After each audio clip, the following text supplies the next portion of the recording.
Hi, welcome back guys. This is your friend, the D and WhatIf, with another fanfiction. This is the first part of WhatIf Aizawa inherited the Black family fortune. All credits for this video go to their respective authors, so please support the real author. Check out the link in the description for more details. Please give this video a like and subscribe to the channel if you want more videos like this. Now let's get into the fanfic. Shouta wanted to be mad. He'd expected to be mad, in all honesty. Shouta had been simmering in slowly increasing levels of anger for at least a week. He'd started by being irritated a week ago when a testy and exhausted owl had interrupted his class to drop an official-looking roll of parchment on Shouta's lap before turning to Kota and the birdseed the boy kept in his desk. He'd then been mad 2 days ago when he was sitting on a plane on his way to England and away from his responsibilities. He'd progressed to being angry 4 hours ago while walking across the most obnoxious lobby he'd ever seen to meet people with the fakest smiles he'd ever seen.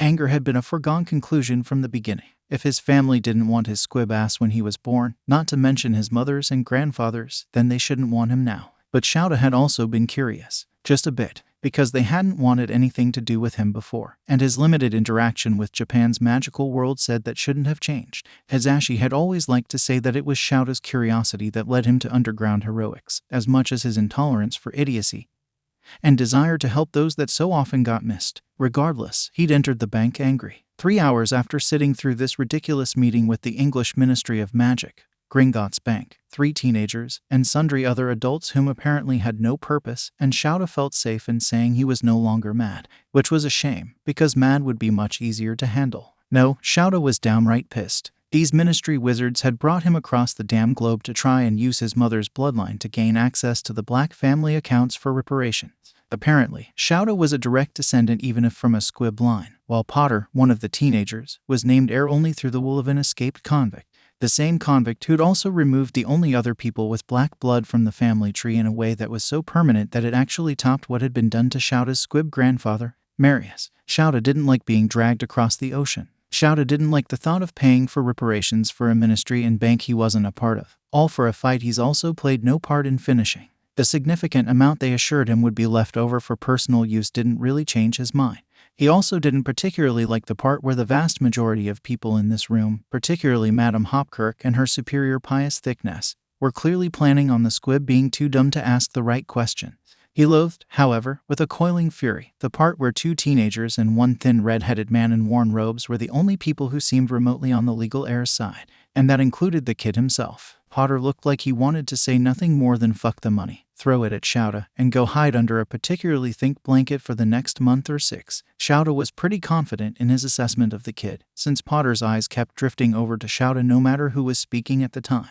And, call me, those eyes. They were a brilliant green that shone only more starkly against the purple and white paleness of his skin. Shouta knew exactly how tired you had to be to get bags like that. They also shone with a look that Shouta had only seen as Eraserhead. Only seen when someone was so sure no help was coming that right up until the end they couldn't truly buy into the idea that they were actually being saved. The look was filled by a hope worn thin with resignation and tempered by ravenous hunger. What was really interesting, in a holy shit please notice this warning sign kind of way, was that Potter had flinched, ducked, and hid behind the massive red-headed teenager, Weasley, when Shouta had tried to follow custom and shake the kid's hand. The motion was practiced and smooth with a very neat cover-up as the last teenager, Granger, took complete control of the conversation with one of the cleanest redirects Shouta had ever seen. Shouta was sure no one else had flagged the teenage trio's behavior, even the other redhead who had been introduced as Mr. Weasley. Potter's reaction was enough to cut into Shouta's initial anger. As the meeting started, Shouta had attributed Harry's response as potentially logical considering Shouta was some strange unknown family member being brought in to take the kid's inheritance. A little aversion would be more than fair. But that look, but the hope please maybe don't hurt me lingering in the kid's eyes and the tired love protection hurt him and burn etched into the faces and hands and spines of the other 2 teens.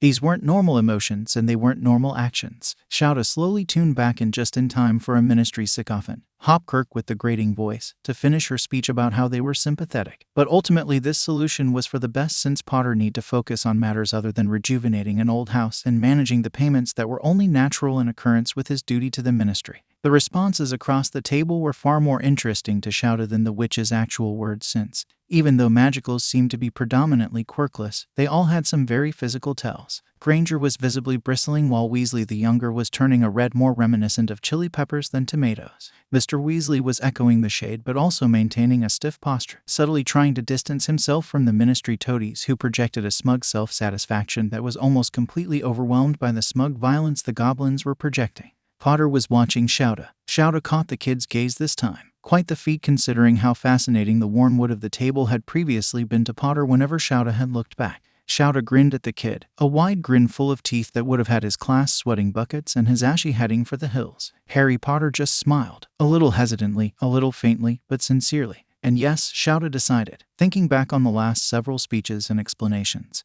Being mad might have been easier to manage, but he was now really quite a bit closer to incandescent fury. He took a moment to weave the fury under his skin, forcing into a lattice that made him stronger, clearer, fiercer, made him into a racerhead instead of Shouta or even Aizawa-sensei.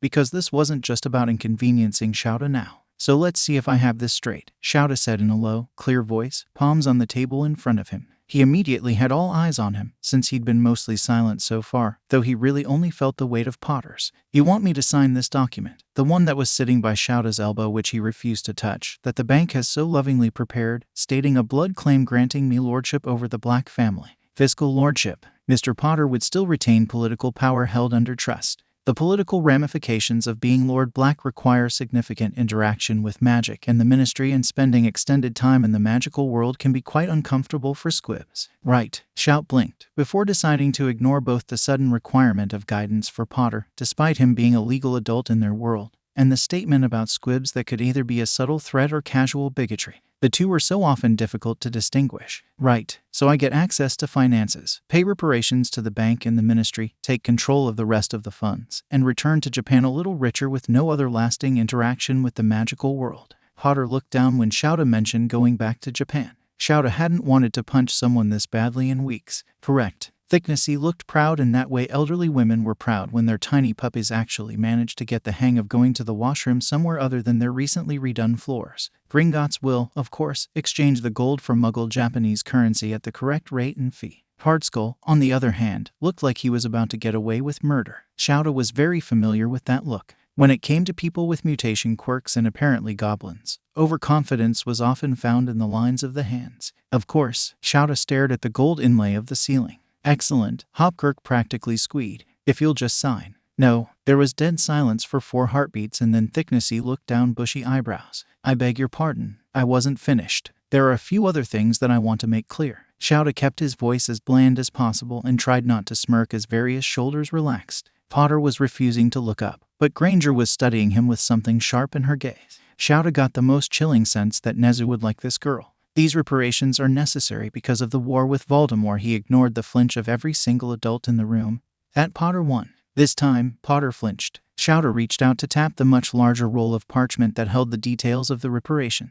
He'd been given a brief amount of time to look at it during an earlier break, though it was notably in English. Shouta had skimmed the parchment with the ease of a long-time teacher and the experience of a long-time hero. The wizards had left him in the leaky cauldron alone with only a patronizing warning about war damages. Shouta had cased the shit out of Diagon Alley. Shouta had context. He traced down the page, finger rasping slightly on the material. Gringotts is, if I'm understanding things correctly, asking for payment in the order of 1 dragon, 1 broken vault, 1 act of theft, structural damages to the building itself, and damages to reputation. And also for the pay of goblin soldiers, chairs knocked over in the lobby, the chains that had held the dragon, and many other things. Shouta didn't think he'd need those to make his point, though. He moved on. All accrued during the war that Potter was fighting against a tyrant. The goblins were neutral. Hardskull's voice was rocky and absolute. Shouta just nodded. Yes, because I can see how the possibility of working for a blood supremacist who doesn't even like half of his own species, much less one that is, for whatever stupid reason, often already looked down upon, is a good strategic role. But well done, it's worked, and here we are. Shouta bared his teeth right back at the creature. But that's hardly my point, and certainly not my business. I'm more curious about the fact that according to the Black family documents, not the one sitting by his elbow, the one sitting on Shouta's lap that he hadn't wanted anyone to tuck away in an effort to be helpful, Potter's inheritance came due on his 17th birthday. meaning that the vault he broke into and out of, belonging to Bellatrix Lestrange née Black, was already Potter's. This is fact according to the formal disownment and banishment that Sirius Black enacted before his death that reclaimed any family vaults the woman had in her possession. Since the vault in question was a black vault, then Potter stole out of his own vault. I hardly imagine he's going to press charges against himself. The damages. Ah yes, the damages. Shouta took great pleasure in cutting the goblin off, clearly seeing his affront at a mere squib doing so. Shouta had seen how the wizards looked down on the creatures during interactions, and was certainly not above being petty enough to do the same, knowing his being a squib would only increase the insult. I would imagine that a hole in the wall created by a dragon is very conspicuous. The trial must have well attended, as this is a goblin matter and guilty party is hardly in question. We prefer keeping the matter in-house, Hardskull gritted out. Shouta flicked his eyes to the other wizards involved. Yes, I can see how putting the savior of the wizarding world on trial for crime he committed to save said wizarding world might be uncomfortable. Hardskull's growl wasn't quite loud enough to cover Weasley the Younger's snort. The Goblin Nation does not care about wizarding comfort. The boy broke into our bank, regardless of what he stole, released our dragon, and damaged our reputation. He must pay for that, at least if he wants further access to his family legacies. Shouta would give Hardskull credit for delivery and general ferocity. Several of the wizards were grimacing and shifting uncomfortably. Shouta was not. He'd been trained by Nezu. Shouta grinned wide. Yes, I can see what damage a couple of teenagers could do to your reputation. I imagine the knowledge that one teenager, the savior of the wizarding world no less, being so unsafe on your premises as to be unable to make a withdrawal from his own account in an ordinary manner probably wouldn't be much help. Even worse, Shouta rested his head on his hand, staring directly at Hardskull. The idea that he might not have even known the account was his. That would certainly show shoddy service. There was a moment where Shouta liked to think that everyone was admiring the squib's sheer cheek. Potter and Weasley the Younger whipped their heads around to stare at Granger the moment she made the sound, who ignored them in favor of staring at the ceiling. There's also the matter of the dragon. Quite illegal. Using a dragon in such a capacity goes against all sorts of international treaties. And the condition of the poor creature. Well, Charlie Weasley was just telling me that his dragon reserve was up in arms. I understand the goblins do quite a bit of trade for rare ingredients with the reserves, and also with ethical potions companies, schools, and creature preserves. Forget Nezu. Shouta liked this girl. Granger blinked at the ceiling before turning to the younger Weasley. Luna was mentioning to me her plan to write to Newt Scamander for Charlie. Apparently Scamander is an old family friend and did quite a bit of work with dragons back in the day to make sure the deer was recovering as much as possible. The young witch's eyes slid back to Hardskull, not backing down a whit at his expression as she continued innocently, quite a shame if the extent of Gringotts' involvement was widely publicized. I'd imagine some of those trade agreements might just dry up. Shouta nodded as Granger inclined her head to him, clearly inviting him to continue.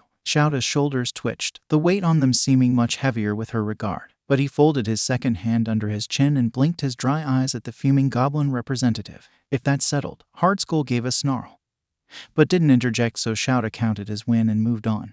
Then I believe all we need to do is address the charges on behalf of the ministry. Hopkirk tittered. There are no charges, Mr. Aizawa. The reparations are a way for Mr. Potter to do his duty to the ministry as a member of an ancient family. Beyond saving the ministry, Shouta interjected. Beyond saving the ministry? Hopkirk blinked. Do you even have the power to authorize that? Shouta asked with a raised brow. He knew a stooge when he saw one, even if their explanations about filing in across departments in these trying times held any weight. Thicknessy puffed up his chest. As the Minister of Magic candidate, Weasley the Younger coughed. You've done such a great job as minister already that I'm sure you're a natural choice for re-election. Shouta did his best to channel Nimiri into his tone, particularly when she was staring down an asshole who thought she was dressed inappropriately despite drooling for over 20 minutes. I was under the imperious curse. Thicknessy looked down his nose at Shouta, who bared his teeth in his wildest grin just to see the man shudder. That's mind control. I know, not even from his lurking in Diagon Alley. Shouta's grandfather had told many stories about his family, never believing that Shouta should be coddled after seeing the darkness that already existed in his own parents. I'm certainly not judging you for leading an entire government against a couple of school children already busy fighting a villain. That seems well beyond my capability as one man, and I'm sure your completely recovered and functioning legal system has already come to the logical conclusion. Not the correct one, maybe, but only Granger and maybe a wide-eyed Potter caught that distinction. Must be the only two raised muggle if they weren't disregarding the squib in the slightest. Shouta leaned forward, knowing his eyes were glowing just faintly from the faint movement of his hair. I am, however, judging you for trying to steal money from a child who won the damn war for you. He's 17. Hopkirk flinched under the full force of Shouta's red glare. Now and when he killed Voldemort, sure. There was a moment of silence after the collective name-associated flinch where it sunk in. Hopefully, since apparently wizards and witches were pretty thick, that this squib knew quite a bit more than might have been expected. Granger was the one to break the silence with a softly spoken, 11. Excuse me. Shouta's class would have literally fallen into battle formations at his tone. He was 11 the first time he was attacked by Voldemort. Granger also ignored all the adults flinching, at least if we're looking for the moment when Harry first used his own agency to defeat him. Weasley the Younger nodded, his hand conspicuously absent from the table and likely resting on Potter's knee. I say the time when he was 2 shouldn't count. I get that the killing of his parents was the first time Harry and Voldemort met, but it's not like Harry remembers the event. Well, without a Dementor present. He reached over and ruffled Potter's wild hair, receiving a tiredly amused and barely even half-hearted swipe in return. Probably all his mum anyway, that. Can't imagine this idiot doing anything great at 2. Hardly a genius, is he? Granger's hand ducked under Potter's casual sweep to tug deliberately at a black lock. True, I'd hardly say his saving people thing started that early. Potter leant into his taller friend, smirk unfolding under the warmth in their voices like a fucking sunflower. I'd say we go with 14. That's when I was kidnapped from school during a life-threatening tournament I'd been illegally forced into competing. The one that an entire government of people couldn't find a way for me, a 4th year, to not participate. Granger moved in for the kill shot. If Shouta was furious, the girl was livid, though she buried her anger under a layer of composure so thick even Nezu would be impressed. Oh, I don't think so. Since the Ministry is so intent on being involved, we should hardly put the start date of the war at the time when the Ministry was still in denial and running its smear campaign against Harry. No, we should probably go with 15, when a bunch of teenagers and Voldemort himself broke into the Ministry. Granger interrupted herself and tapped her chin with her wand. Wait, no, that won't do. Headmaster Dumbledore was the main force against Voldemort then, wasn't he? No, really, I think we must choose the moment that Headmaster Dumbledore, as Voldemort's largest adversary, was murdered right in front of Harry. Harry was 16 then. She then calmly clasped her hands in her lap, staring intently at the Ministry officials while both Weasleys stared at the ceiling in order not to break the moment with inappropriately timed cheers or laughter. Potter looked like he wanted to hug the girl, then clearly decided what the hell and threw an arm over her shoulders. His face darkened when he looked at the glowering officials and the arm turned protective. Shouta watched that particular interaction out of the corner of his eye, refusing to turn his head from the officials that were now, officially, a threat. Shouta let the silence sit. He let it grow and swell and wrap around the throats and of the officials who sat in their gilded chairs while pretending nothing was wrong. They wouldn't be able to maintain that illusion for much longer. What? Shouta kept his voice calm with the ease of someone used to running a classroom of 21 heroes. There were no replies other than some awkward shuffling and sliding glances.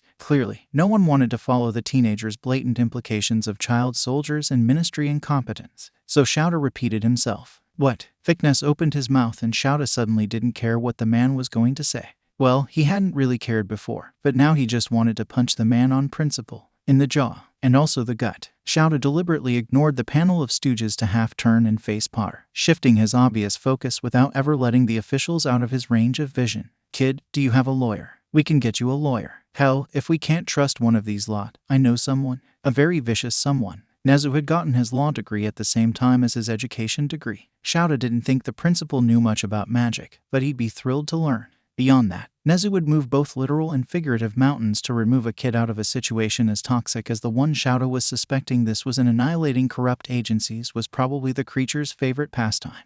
That's hardly necessary. Thickness cut himself off under Shouta's sudden glare. You all agree that this kid, this legal adult, can be trusted to win your war for you yet can't be trusted to handle his own money. This is a stick-up under the guise of politics. A lawyer is absolutely necessary. Thickness stood, hands slamming on the table, and Shouta was done. He'd tried, he'd been good, but the level of idiocy and casual cruelty at this meeting was driving him up the damn wall. Despite the lack of quirk or true physical threat, Shouta reacted and flashed his eyes, hair thrashing above his head. He heard a couple of gasps. Clearly no one had really done any research on quirks other than the Granger girl, but almost all of his attention was on Potter. Potter had also stood, but only once Shouta's quirk had activated. What's more, he'd done so in a hard, jolting motion that resembled a flinch more than anything else. And the boy had his wand out, lowered, but still pointing in the direction of Shouta. Shouta had been a hero long enough to recognize the signs of a flashback. He just didn't think he had the time or place to talk his pseudo-cousin down among these monkeys.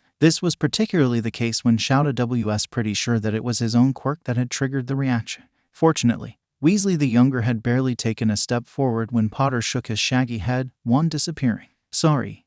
The boy spoke directly to Shouta, one hand reaching up to rub at the back of his neck. Voldemort had red eyes. You just startled me. Potter's smile was wan, too long in the face and too embarrassed for Shouta's liking. But the hero made a mental note and was about to say how absolutely fine the reaction was, how impressive getting it under control so quickly was, when Hopkirk started shrieking. See, this kind of reaction is why the boy can't be trusted. He almost attacked a defenseless squib over red eyes. That kind of violence can't be catered to with the black fortune or power. Fuck this. Shouta paused a moment as all eyes swiveled to him, including the very tense trio. He took that moment to realize that yes, it had been himself who'd spoken, and that yes, he very much agreed with his own sentiment. Fuck this, Shouta repeated. We'll try again tomorrow, or something. Today, I'm taking my cousin somewhere that we can talk and he can recover from his perfectly legitimate trauma response. Thickness stood tall, wand out, and very much not pointed at the table. I don't think you have the power to do that. He sounded snide with a dash of smug. Shouta barely had time to clock Hopkirk raise her wand subtly amidst the sudden motions of her companions and a faint yellow light start weaving towards Shouta's direction when his words shifted and he staggered.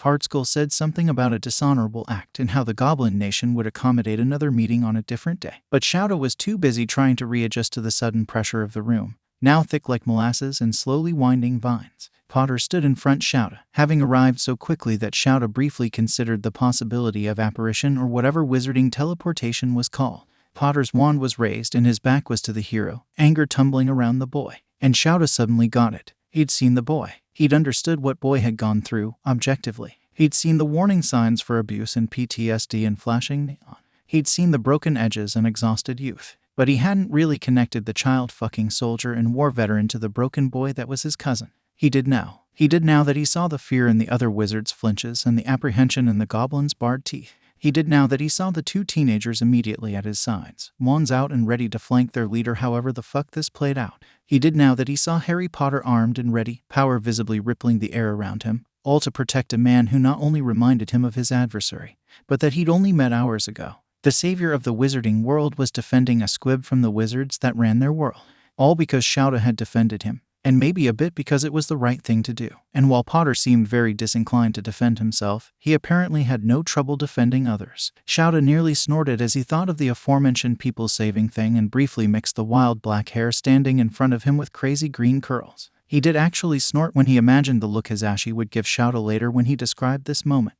It was only hypocrisy if Shouta acknowledged it, right? He didn't step out from behind Potter, because Shouta had experience with overprotective heroes dancing on the edge of trauma. Shouta did, however, place a palm gently on the kid's back, biting back a growl that would make Hound Dog proud. The kid wasn't just gaunt, he was bony, and he shouldn't be so willing to lean into the touch of a man he barely knew. Keeping his palm firmly pressed to Potter's denim jacket to let the kid know Shouta wasn't leaving, Shouta leaned just slightly around the small frame to look the various officials in the face and point one finger of his free hand at them. You all agree that Potter here ended the war, largely through his actions at Gringotts and Hogwarts. You all agree the item he stole was really fucking dangerous and the world is better off without it. You all agree that destroying this thing not only directly ended the war, but had to be done on a moral and magical ground. You all agree that Harry Potter killed the monster that had killed hundreds if not thousands of people, saving the wizarding world and the Muggle one alongside, and earning him the title the man who conquered. Shouta grinned as Potter turned into the pressure of the hand on his back slightly, though the kid didn't move his wand from the ready position.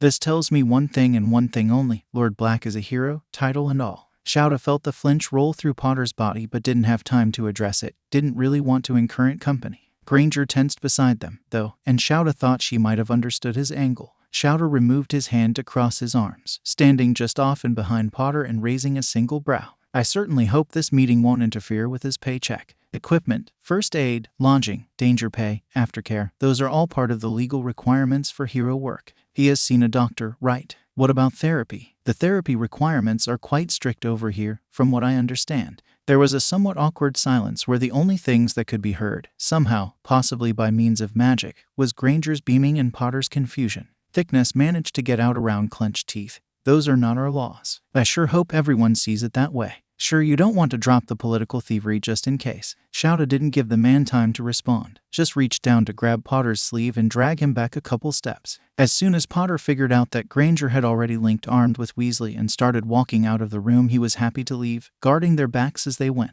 Several corridors away, Potter finally turned around properly and stared at the gentle hold Shouta now held on his wrist. Potter stared long enough without speaking that Shouta had time to decide that the Granger girl really was exceptionally clever before Potter tugged back enough to let Shouta know that he wanted to stop walking. Why? Shouta sighed. I'm a hero. Potter smiled, slowly. Yes, I gathered that. I'm also a teacher of heroes. Potter's only movement was a slow blink. That I didn't know. Shouta sighed again, running a hand through lanky hair that had fallen out of its bun. You're my cousin. He waved his free hand at Potter's sudden frown.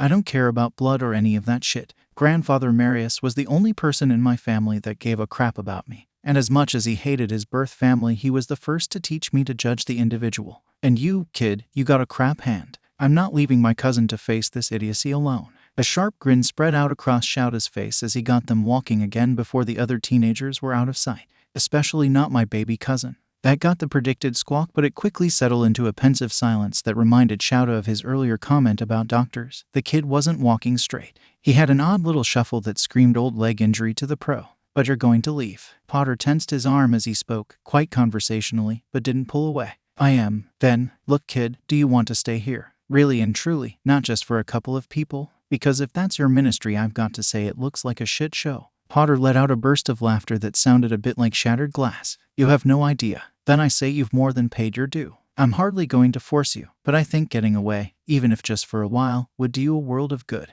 There was another pause, though this one was mainly full off. Shouta deliberately not looking at the boy he was still tugging along. You want me to come with you? Back to Japan? Potter didn't sound incredulous. He sounded monotone. Shouta didn't sigh this time, didn't want it to sound like he was frustrated. He remembered the starved hope in Potter's eyes, and the flinches. Shouta wasn't the best person to deal with feelings and stuff, but he did get that repeating the very true reasons about him being a hero and the kid being his cousin weren't exactly right for the moment. Yeah, kid, I want you to come back to Japan with me. I want you to meet my husband and our cats and even my hell class. I think you'd get along frightfully well, to be honest. Shouta waited a beat. Not looking for a response from Potter, but more looking for the right kind of gumption in himself. I want you. Potter yanked on his arm so hard that Shouta briefly thought he'd badly miscalculated.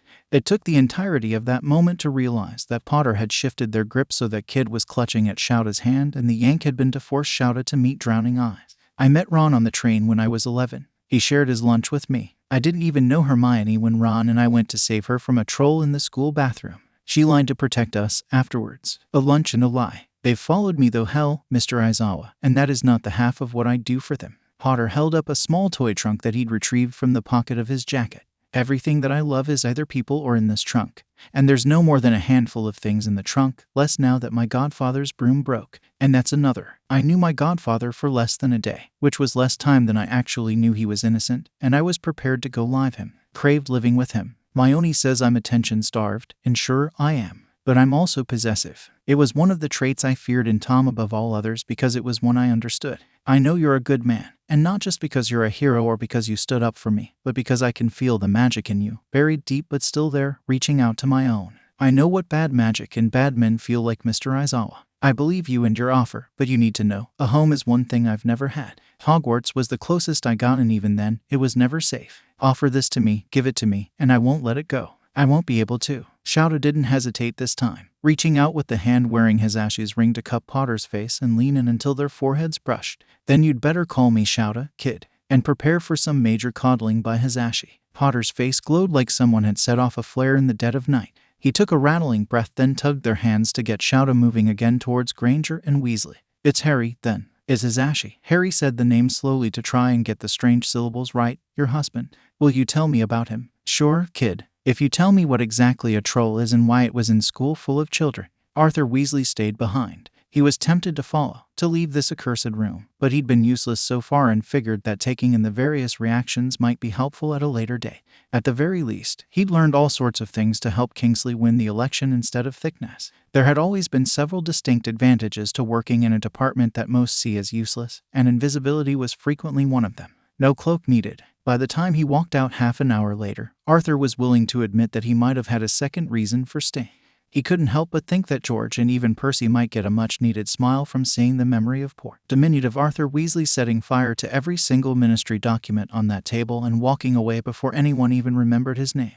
7:08 p.m. Aizawa, I need the paperwork for hero recovery and rehabilitation. Full course, therapy, counseling, physical exam. Nezu, of course. Not for yourself, I take it. Aizawa, also passport, citizenship, and adoption paperwork, and a hero license, probably provisional due to different country laws, though backdating would be optimal. Nezu, manageable. Aizawa, I'm bringing my cousin home with me. Aizawa, they're not getting him back. Nezu, I'll need the personal details to get started. Aizawa, Potter Harry. Nezu, oh ho. 11:32 am. Aizawa, how the fuck do you know the queen? Nezu, she has excellent tea. Aizawa tucked his phone away and let his head thunk back into the sleek material of the car. He was tired and refused to go down one of Nezu's habit holes. Refused. The 3 teens with him in the back of the rather nice car the queen had provided hadn't actually said anything yet, all eyeing each other trying to figure out who'd speak first. It wasn't a problem they normally had. Shouta hadn't let the 3 of them out of his sight all night and was well accustomed to how easily they played off each other.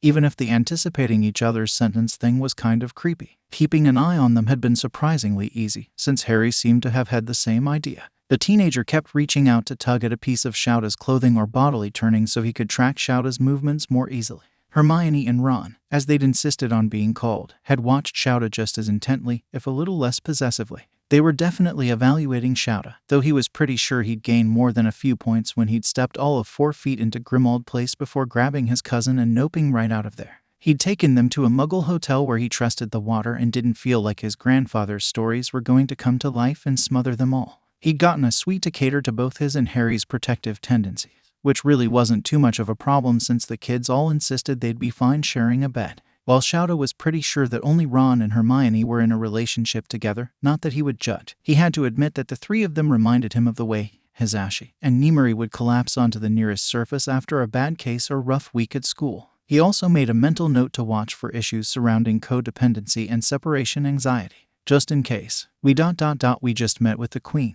Ron sounded shell-shocked still. Hermione giggled. I wouldn't have thought you'd care, Ron. Isn't that a rather Muggle thing? Yeah, but we met with the queen. Like, in person. Harry grinned, pivoting slightly to meet his friend's eyes. Heck yeah, we did. They stared a moment before high-fiving and falling back into their seats with only slightly hysterical laughter. The important thing, Hermione spoke with an annoyed tone even as her face lit up with how happy her boys were, is that the queen solved our problem.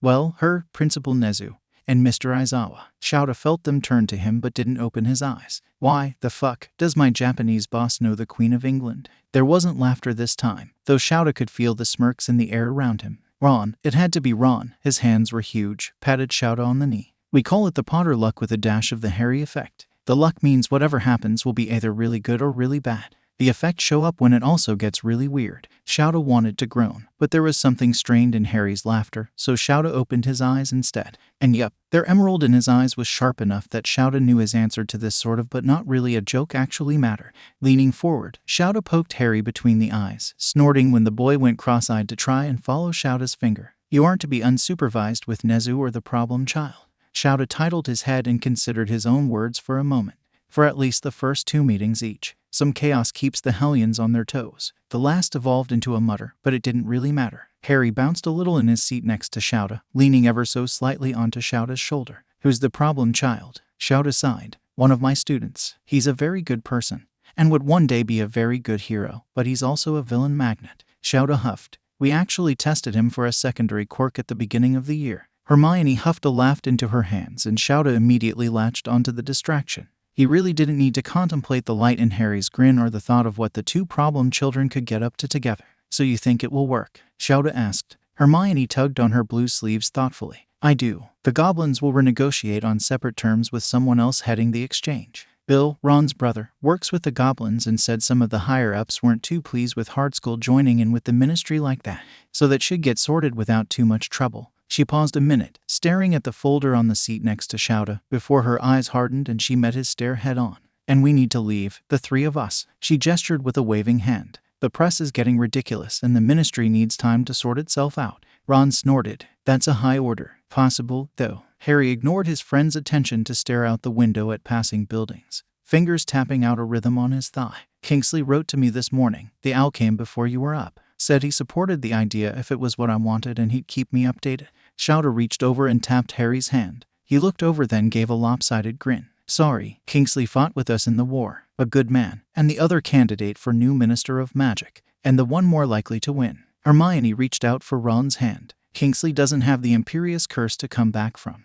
and is a war hero as much as Ron or I between him, Mr. Weasley, Percy, and a couple of others. I'm sure in a couple of years they can have the ministry up and running again." Ron snorted. "See, even you think it's going to take years." Harry just frowned. "Hermione, didn't you want to be on that list? I know you hadn't exactly decided, but weren't many of your career choices ministry-related? Before they turned out to be a bunch of spineless cowards? Sure." Her lip trembled and Ron drew her closer. "I'm just not ready to forgive them for what they did to you. To us. And I know I should help in the restoration, but I really just want to go find my parents. I'm not thinking much beyond that." Shouta was stopping that right there. He leaned forward to grab Hermione's free hand and cover it in both his own.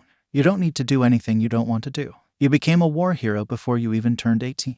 You've already given the ministry and the magical world in general more than you should have had to, and it's enough." Hermione started to tear up, and Ron looked at Shouta approvingly. The hero sat back, uncomfortable with the tears but needing to clear one more thing up. "Now, what's this about your parents? Do you need any help?" There was a moment of silence that stretched much longer than Shouta thought it should. "You know," Potter all but drawled, "I think you might be the first adult who's ever asked us that.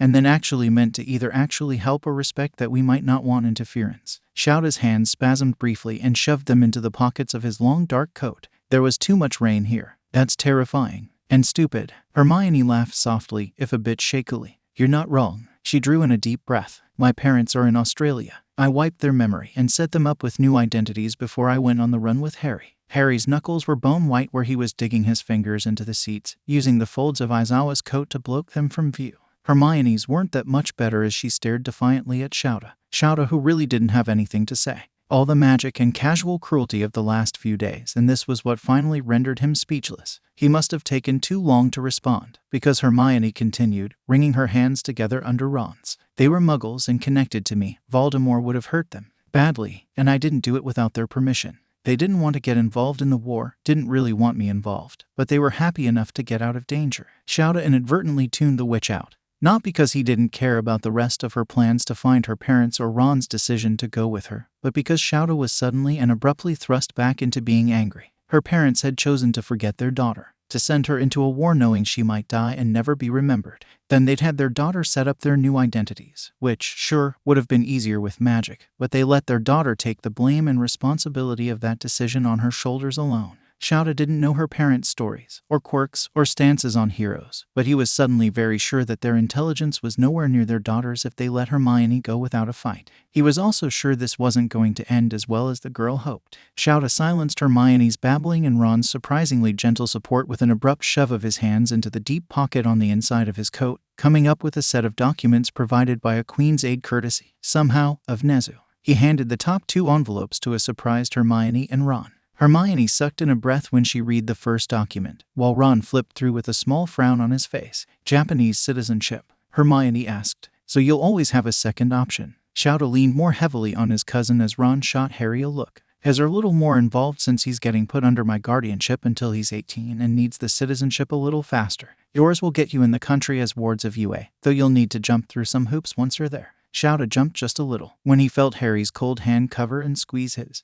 The boy refused to meet Shouta's gaze, but the hero suddenly realized he'd passed another test. If Shouta was angry at Hermione's parents for abandoning their child to a war, Harry was livid. Hermione was one of the most precious things in his life. One of, if Shouta was understanding things correctly, a bare handful of people who never faltered or hesitated in standing with Harry. Hermione's parents had not only had the family Harry had always craved, but Hermione was that family. Harry would never forgive them for hurting her, even if he never told her that, particularly since she didn't seem to see anything wrong with the situation. Harry hadn't thought Shouta would be mad at Hermione for erasing their memories, but Harry wanted to know if Shouta saw things Hermione's way or Harry's. As the mop of black hair brushed against his neck and his cousin settled directly on his shoulder, Shouta figured he'd passed well enough. He also decided that he was damn tired, and if Harry was going to leave his head there, then it was fair game.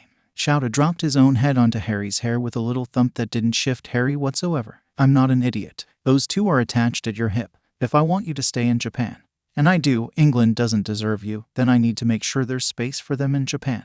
Harry hummed. But it was a happy hum, so Shouta continued in a low voice barely audible over Hermione and Ron discussing plans for Australia and Japan. "Sides, I can imagine Zashi's and Nimari's reaction to me moving to a different country they're barred from, and it's not pretty." "Zashi, as in Hizashi, your husband?" Harry asked, equally quietly. "Yes, though he still would have followed me before we were married." Harry huffed a laugh, and the two sat quietly listening to the other teenagers talk. Harry smelled like some kind of polish in the shampoo from the hotel. There was also a faint sour rot scent that spoke of low, continuous desperation which made Shouta want to throw the kid at his Ashi and Erie and let them hug the scent away. Ron laughed, loudly, a little while later only to be shushed by Hermione. Sorry, but is he really asleep? Harry hummed, not really, but I don't think he's exactly awake, either, which was accurate. You seem pretty comfortable there, mate. Ron's voice was sly and teasing. Shouta felt his pillow shift slightly, but his cousin didn't really move, so Shouta didn't either. He feels like serious. Harry's tone was low, like a confession. I mean, I'm not getting them mixed up or anything. But the magic in his core, I know he can't access it, but the magic feels cool and dark and protective, like serious. Like it won't hurt me. Hermione and Ron paused, clearly exchanging an almost audible glance. You've always had a knack for people, mate, Ron replied, equally as soft. Even without his defense yesterday and the thing with the queen and the plan today, I'd still be willing to take your word for it. Thank you. Harry fit oceans of sunlight into those two words. Mischief crept in, however, as he continued in a clear effort to switch the conversation. So what are our names going to be? Names? Hermione and Ron spoke in sync and Harry snorted at them. Yes, names. The plan is basically to make us underground English heroes, right? Then transfer us, or at least me, to Japan as an escape from a bad case and disguise our magic as quirks. So we'll need hero names. Hermione clapped. It's such a simple yet clever solution and will explain most of the after effects of being in a war. I can't believe that I didn't know most magical governments have a few wars or their equivalents act as heroes to protect the statute from muggles and muggle from magic. Yeah, amazing Hermione. I'm with Harry. Names. It could be something Quidditch related. Ronald, if you name yourself something with either Chudley or cannons in it, I'm breaking up with you. There was a groan and Shouta felt his pillow shake with suppressed laughter. We should look at our specialties and what we're good at. We'll have to focus on one or two things to disguise our magic effectively as a quirk. I'm going to be the Marauder. Harry sounded firm, yet still somehow vulnerable. Shouta liked the first and wanted to murder the second. That's perfect. The witch was cut off as Shouta jumped upright, eyes glowing, staring at the creature digging its claws into his thighs. Hermione, how did Crookshanks get here? Ron asked, suffering lacing his words. Hermione's sigh was resigned. I haven't the foggiest. Sorry, Mr. Aizawa. The claws released somewhat as the monster cat turned to face Harry, who was laughing and giving the beast chin scritches. He's part Kneasel, Ron. He's a magic cat. Why shouldn't he be here?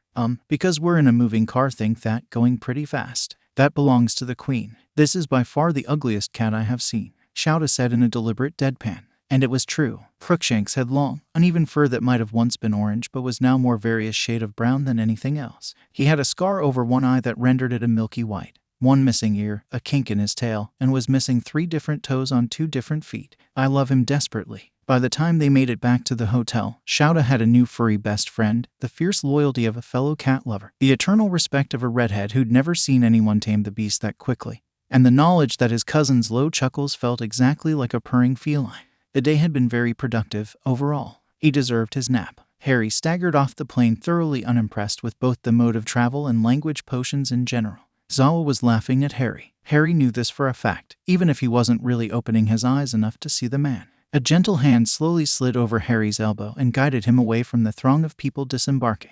Harry could feel the pressure from hundreds of breaths and the heat from hundreds of bodies dissipate with each step they took. He opened his eyes to a blurry Aizawa and frowned, only for the taller man to huff and reach out an indistinct hand to tug Harry's glasses down from his head and onto his nose.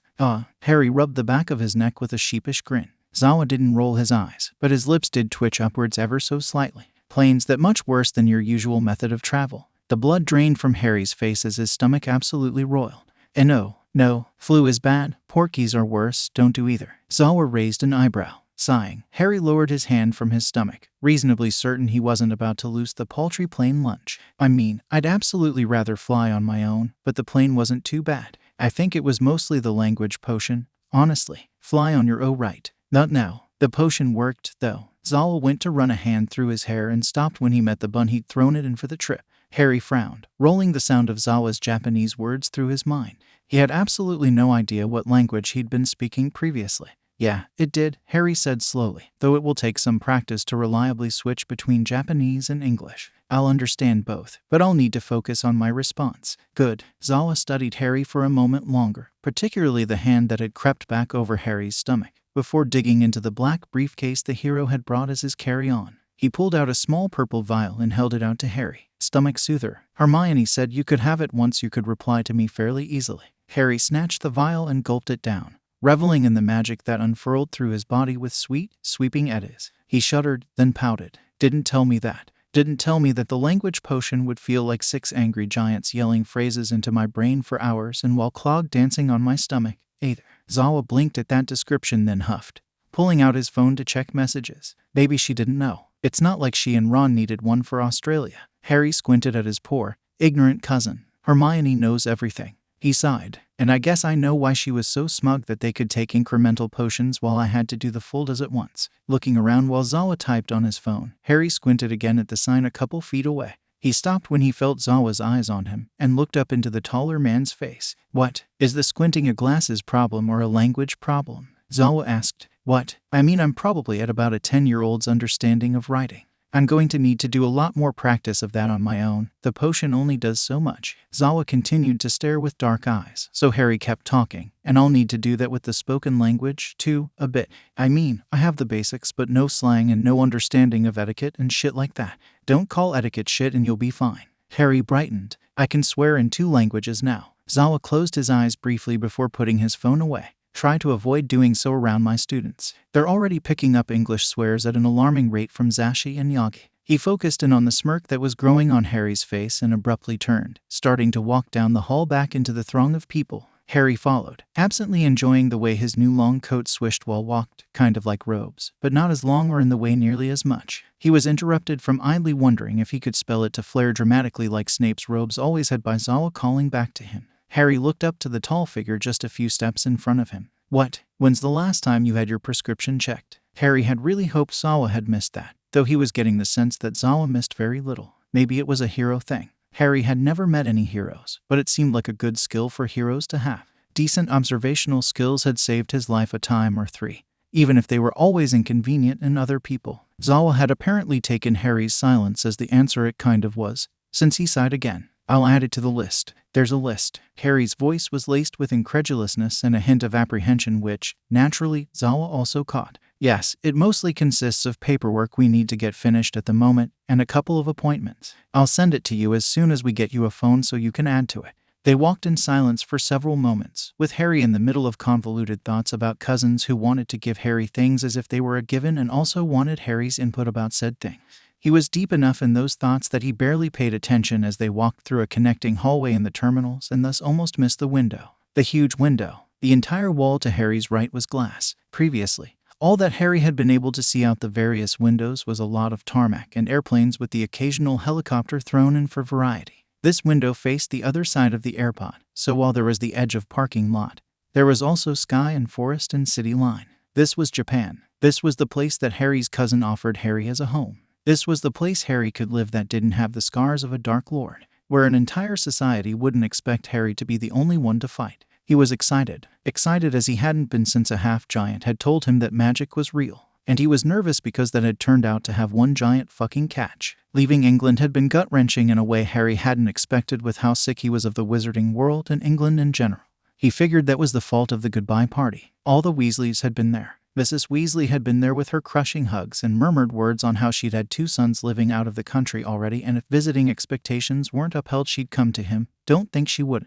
Mr. Weasley had been there with his quiet pride and calm claps on the back. Bill had been there with his tired eyes, bright scars, and happy smile. Fleur had stood at Bill's side with her bright hair and sparkling eyes. Charlie had been there with his booming laugh and protective stance, and George with his desperate reach, broken laugh, and jokes that might not be jokes of how surely Japan could use a joke shop. Percy had been there with his gentle and hesitant nod, and Ginny with her quiet, harsh instruction to look after himself because she expected all her brothers to be okay, which meant the world and then some. Andromeda had been there, holding baby Teddy, with tears in her eyes and kindness in her heart and promises to keep in touch and keep involved. Teddy had cooed and waved and turned his only tuft of hair black as night. McGonagall and Kingsley had been there with fierce pride and assurances that Harry had done enough so he should let the 2 of them take care of things now. Hagrid had interrupted with large tears and larger hugs that had only stopped when Neville stepped in demanding information on Japanese plants, and Luna had patted Harry's arms and told him the Nargles were much better in Japan but to watch out for Raxburts.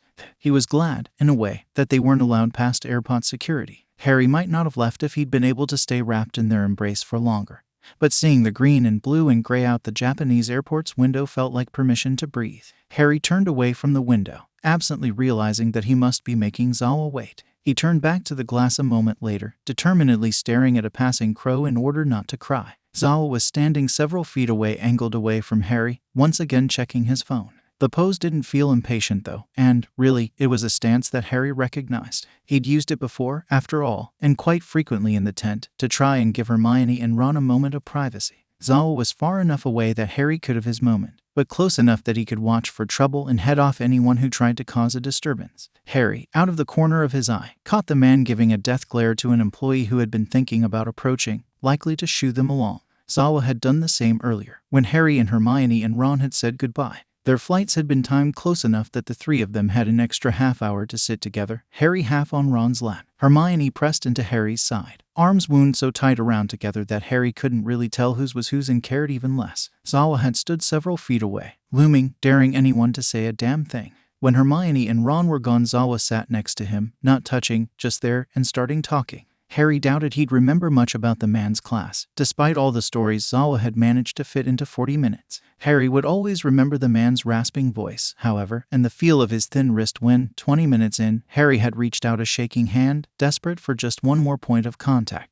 Harry took a deep breath that rattled through his bones and released it through his nose. His hand trailed the glass as he approached Aizawa, then grasped onto the man's sleeve as they continued down the hallway. They'd made it down a fancy escalator and passed a sign that, to Harry's rudimentary knowledge, said something about exits and meet-up points when Harry stuttered to stop. "I forgot to panic about meeting your family." Aizawa snorted and shoved him lightly in the back. "Yes, I imagine having a bit of an emotional breakdown and getting an entire language pounded into your brain might be distracting. Look, Yamada loves everyone and Erie's a sweetheart. You'll do fine." Harry might have said something, but he was too busy watching something in Aizawa shift, as if every line of tension in his body had just loosened a few degrees. "Dad." A little pale blur came shooting from the left and bundled right into Aizawa's knee. The man didn't miss a step, just bent down and scooped the little girl up into a tight hug, pressing their foreheads together. She laughed, tangling her hands in Aizawa's long white scarf, and then laughed again when another tall man with long blonde hair came over and wrapped them both in a hug. Harry smiled and tucked his hands into his pockets. Aizawa's family fit him in a weird way, more of a balance than an overwhelming similarity. At Aizawa's call, Harry turned from where he'd been unconsciously mirroring Aizawa's earlier protective pose. "Harry, this is my husband, Yamada Hisashi, and our daughter, Aizawa Yamada Erie." "Zashi, Erie, this is my cousin, Potter Harry." Erie took one look at Harry and wiggled down from Aizawa's arms to tuck herself behind Hisashi's leg. She peeked out, and Harry distantly heard Aizawa curse something about forgetting red eyes. And Harry did see the red eyes, but he also saw the little horn, the white hair, and the pink cat sweater. He saw the fear in those eyes and saw that the fear was of him. Harry wasn't okay with that. He plopped down, sinking into a cross-legged position in the middle of the floor, not moving his eyes from the little girl in front of him. "Your hair is the same color as unicorns." Harry got a soft gasp and smiled softly. Erie inched forward, still tucked behind her father's leg. Really, she was so tiny, tinier than anyone in the DA, tinier than little Colin Creevy with his camera, tinier than the first years Harry let cry on his shoulder when Umbridge started expanding her detention. Really, Harry paused. He considered the statute of secrecy. He considered the paperwork detailing his new quirk. He considered the airport full of color and noise, and he considered the 2 wands tucked into his sleeve that he didn't always need. You want to see? By the time he'd managed to turn a little ball of white light into a proper unicorn prancing around his open palms, trailing small sparks and streaks of glitter, he was all but pressed against his knees, palms out as if to touch. He got another little gasp when, with barely a thought, the unicorn split into 2 and they started running up her arms and dancing circles around her small frame. She spun around, loosing a step. Erie didn't flinch away when Harry braced her with one gentle hand. But she did step back, smiling only a bit when one unicorn bumped her on the cheek with its snout. "You have a really pretty quirk." Her voice was soft, more directed to the figure of light pawing at her hand than Harry. Harry knew that tone, knew the sorrow pain my fault that grew between her words like dandelion roots. An emotional breakdown and getting an entire language pounded into his brain wasn't enough of an excuse to not know about Zawa's daughter. So instead of looking up, instead of trying to take his cue from Aizawa, Harry looked to this 7, maybe 8-year-old girl and said, "It's hurt me a lot." Her gasp was different, this time, somehow, and her head jerked up to meet Harry's gaze for the first time. "Really?" Erie breathed on whispers and unicorn tails. Harry looked into ruby red eyes and nodded. He thought of basilisk venom in his blood, dragon fire licking his arms, screams pouring from his throat. He thought of green light arcing at his mother, targeting his friends, aiming for his heart. The words got stuck in his throat and tumbled out in one misshapen and mangled. Yeah. His next attempt was better. But want to know a secret? Erie nodded as solemnly as he'd ever seen a child move. It also brought me my brother and sister and a whole entire family just for me. Harry finally checked on Aizawa and saw a small smile that contrasted with his husband's weepy beam. Harry couldn't have been screwing up too badly. He gestured, softly, to the two men, remembering something about villains and adoption in the girl's backstory, something you can probably understand. She looked at Harry's hand, then the unicorn in hers, then at her father's, and repeated the process at least 2 more times before she dropped the unicorn, which dissipated into the air and flung small arms around Harry's neck. The force wasn't exactly a lot, but Harry really hadn't been expecting it, so he rocked back pretty significantly. Yes, I have Dad and Papa and Deku and Lemillion, and I help Lemillion with my quirk because that's what heroes do. Harry gently wrapped one arm around Erie so her weight was completely supported, let her warmth seep into every ache in his bones, and looked to Aizawa in complete and utter panic. The bastard laughed at him, silently, but did keel down beside the two and ran a hand down long pale hair. That's right, Bug. We'd love you, quirk or no quirk, but you did use your quirk to help Deku bring you to us. She transferred her octopus arms to her dad, but stopped partway to pat Harry on the head. You have pretty hair, too. Harry blushed but ignored the smirk Aizawa sent his way as the man began carrying his daughter to the exit. Thanks. Harry ducked his head as he accepted his Ash's hand, and the man pulled him up with surprising ease. He kept his head down to hide the pout as much as the blush. Yamada was also a giant, and that just wasn't fair. Really think that should be the other way around, little cousin. The man was bright. Erie's always been real sensitive about her quirk, and every little bit of affirmation counts, and I somehow think that was a whole big bit. Harry shuffled his feet but fell into step with the man. I didn't really do anything special. Yamada just laughed, a deep free sound that didn't have quite the sadistic edge of his husband's. She was right, you absolutely are a hero. Harry didn't flail, but only because he was an experienced soldier, damn it. Hazashi, thankfully, didn't bring anything else about the moment up, just calmly gestured to things around them and offered quick explanations as they left the airport and started walking to the car park. The man was buzzing with energy. Harry could feel it in the man's core for all he didn't have even a drop of magic. Yet Yamada kept each motion contained. It took a few more minutes for Harry to clue into what was bothering him about the man. The tension in Hazashi's shoulders was big hint, as was Zawa's previous frequent use of the word loud to describe his husband. Look, Harry stumbled when Yamada immediately stopped talking and turned when Harry spoke. He cleared his throat and tried again. Look, you don't need to be careful around me. Not like you're being. I know Aizawa must have told you some things, probably a lot of things, but, well, noise and energy really isn't an issue. I lived in a dorm room with 4 other boys. As long as no one's screaming murder in the middle of a dead silent room, I'm going to be fine. Yamada stopped, and though he didn't get any louder, his smile slipped into something little more genuine. Thanks, little cousin. He then slipped his arm through Harry's and started pulling the teen along at a faster pace, an extra bounce in his step. As fine. I just don't like the idea of being the reason someone doesn't get to be themselves. Harry took a deep breath, really feeling the toll of the last few days as the air pushes his lungs out. And I appreciate it, you trying to be careful of my triggers, trying to make this work. I know it can't have been easy on you to have this random cousin dropped on your lap. Yamada laughed again, and this time it shook his entire body. I'm making a concentrated effort not to call you a kid, little cousin, since I suspect that with all the crap shoes hinted you've gone through, you really don't feel like one. But I'll tell you this now. And the man grinned wide beneath orange sunglasses. You may be the kid he's gone the farthest geographically to adopt, but you're hardly the only one. Just wait till you see him with his little class of terrors. What's this about my terrors? I thought they were being little angels, Aizawa asked, rather sardonically, as Harry and Yamada finally caught up to Aizawa and Erie at a crosswalk. Aizawa eyed their linked arms, but ultimately didn't say anything, so Harry decided to ignore it, too. Yamada looked Aizawa dead in the eye. I lied. They're demons. All of them, even the quiet ones, especially the quiet ones. Aizawa nodded as if the order to the universe had been restored.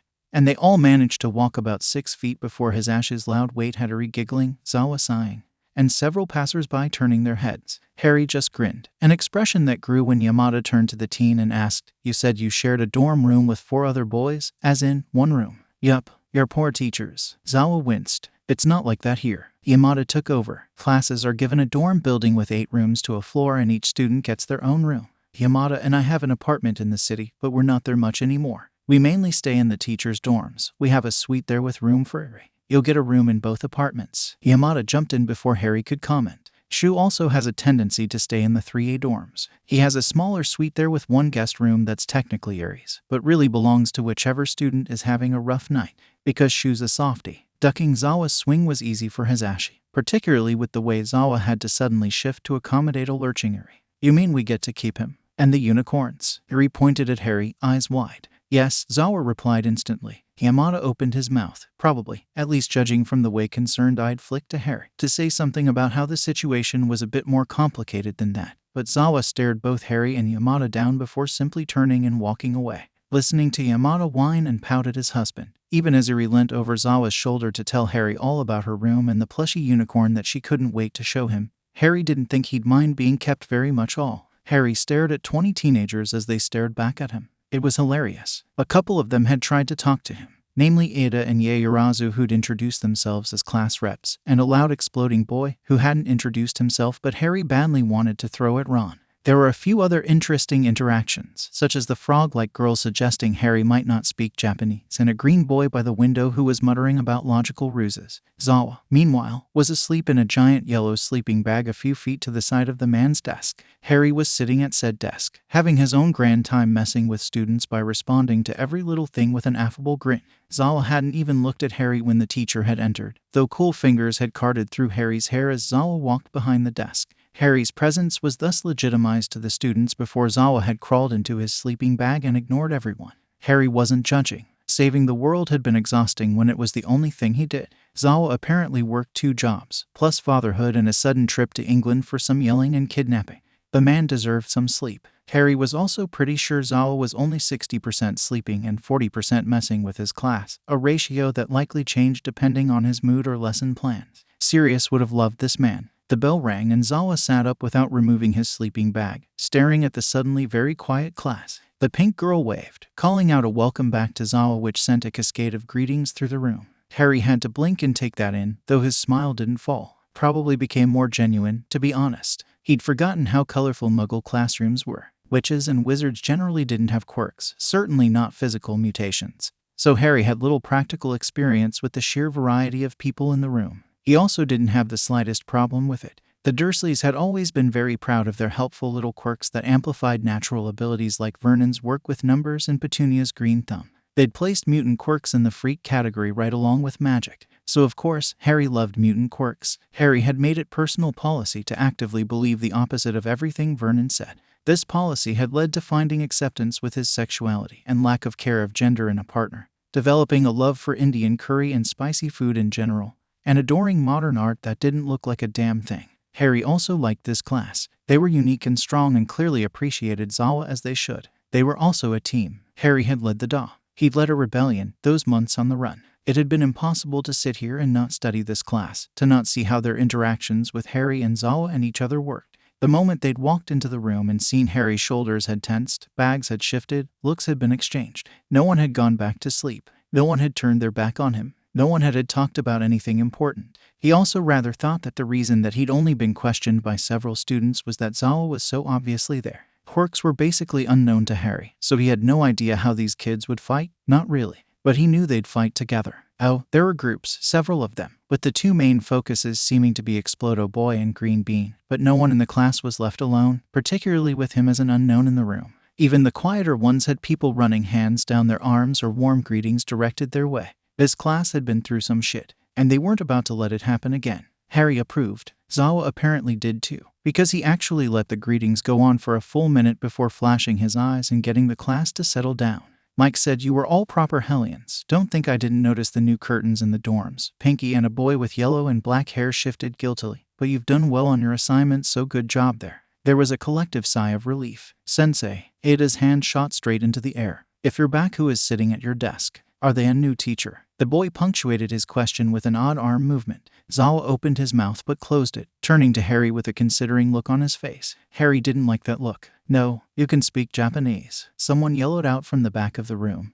Though Harry didn't look to confirm which student, he did face the room briefly in order to give a sunny smile. "Yes." He turned back to Zawa and repeated, "No." Zawa didn't look deterred. In fact, he looked possessed. Situational awareness, maybe. Or exit plans. No, Harry had done enough teaching, damn it. You've been in this building less than an hour. How many exits have you clocked? Am I supposed to pretend ignorance of Nezu's vent system? A long purple-haired kid exchanged glances with Green Bean. What these kids really needed lessons in was subtle communication. They were good at working together, sure, but if they choreographed every move so clearly, no, he wasn't doing this. Aizawa blinked, before actually pivoting his body to more squarely stare at Harry. Did you break the rules? Rules? Aizawa hadn't actually given him any real rules. There would be some for patrols, but they'd planned to wait a week before starting those, so rules hadn't exactly been established yet. Harry saw Aizawa's eyes dart over to the muttering Green Bean and remembered. He let out a laugh that surprised some of the students. People probably didn't laugh at Aizawa often, particularly if he thought they'd broken a rule.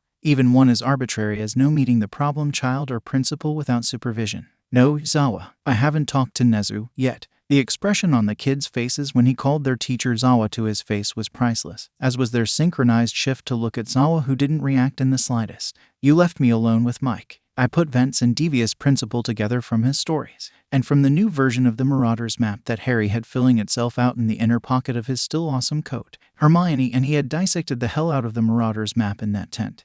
And while tracking everyone in this building would be difficult with their lack of magical signature, the basic physical mapping spells weren't too hard to apply. Aizawa nodded, probably figuring there was a spell or two involved. So, exits. Harry looked blandly back at him. There are a lot of windows in this building. Aizawa just grinned, and I'm planning something. Grin, and Harry let his head slip off his hands and thump into the table. It was lovely, solid table with cool metal to rest against his cheek against. I'm telling Mike you're being mean to me. If I plant the idea of a fluent English assistant, I don't think he'll care. Which, true, Sensei. That was Pinky again. Harry needed a seating chart. Aizawa sighed, stepping behind and running his fingers through Harry's unruly mop again, a motion that Harry really couldn't help leaning into.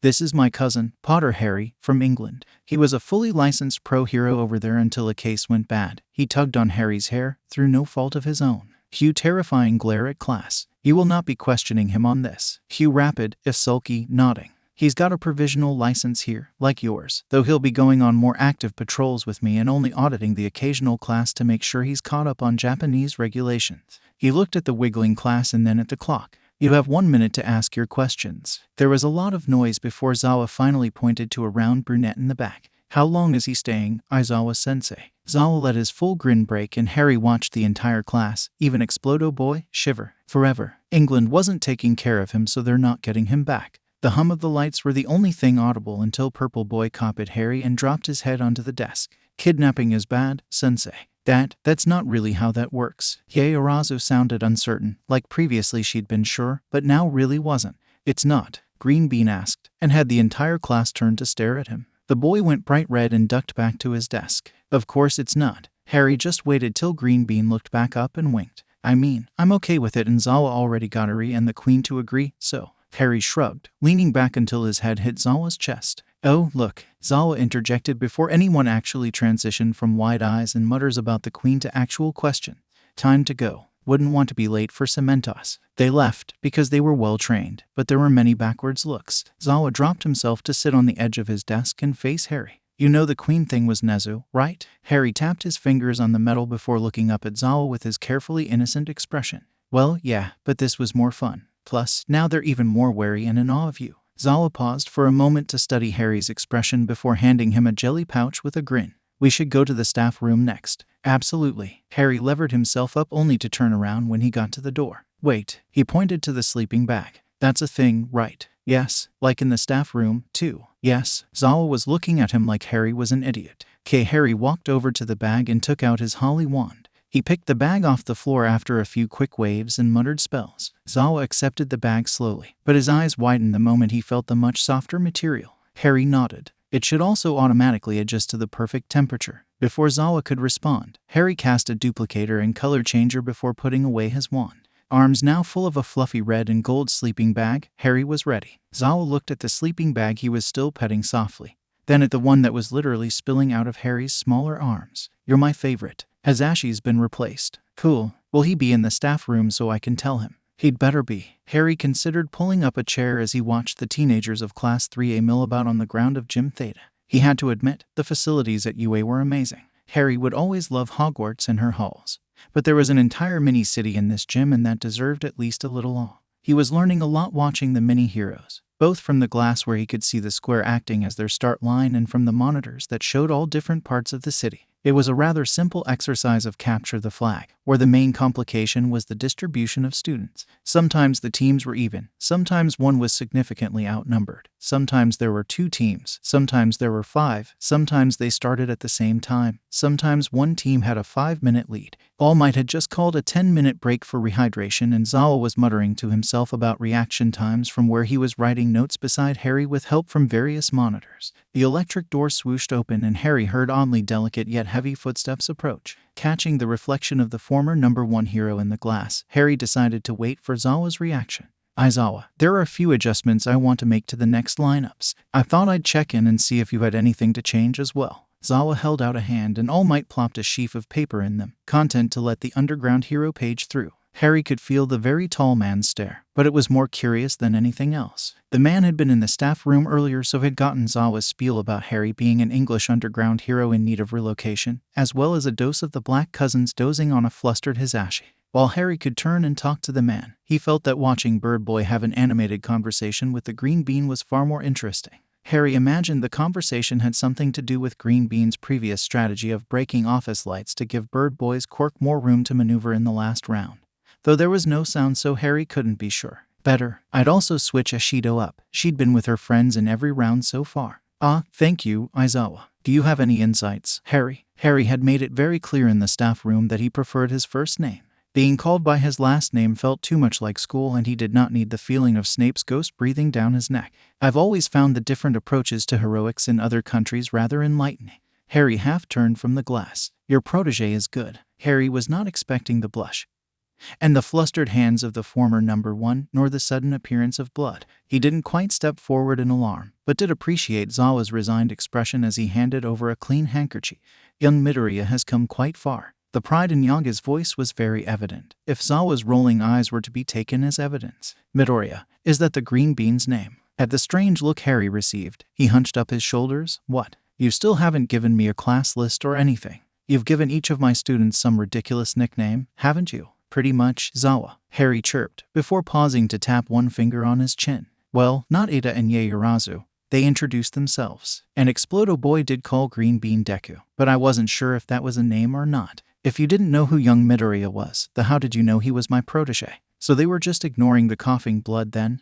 Excellent. Harry was happy to skip straight to the incredulous look. He had it on good authority that Harry had an excellent just how are you so stupid, blind, unobservant face. Aizawa certainly looked like he wanted to laugh. Green Bean soaks up your attention like a sponge, and you do have a tendency to give him extra smiles or pats. I wouldn't worry about favoritism quite yet, particularly with how the rest of the class seems to think it's cute.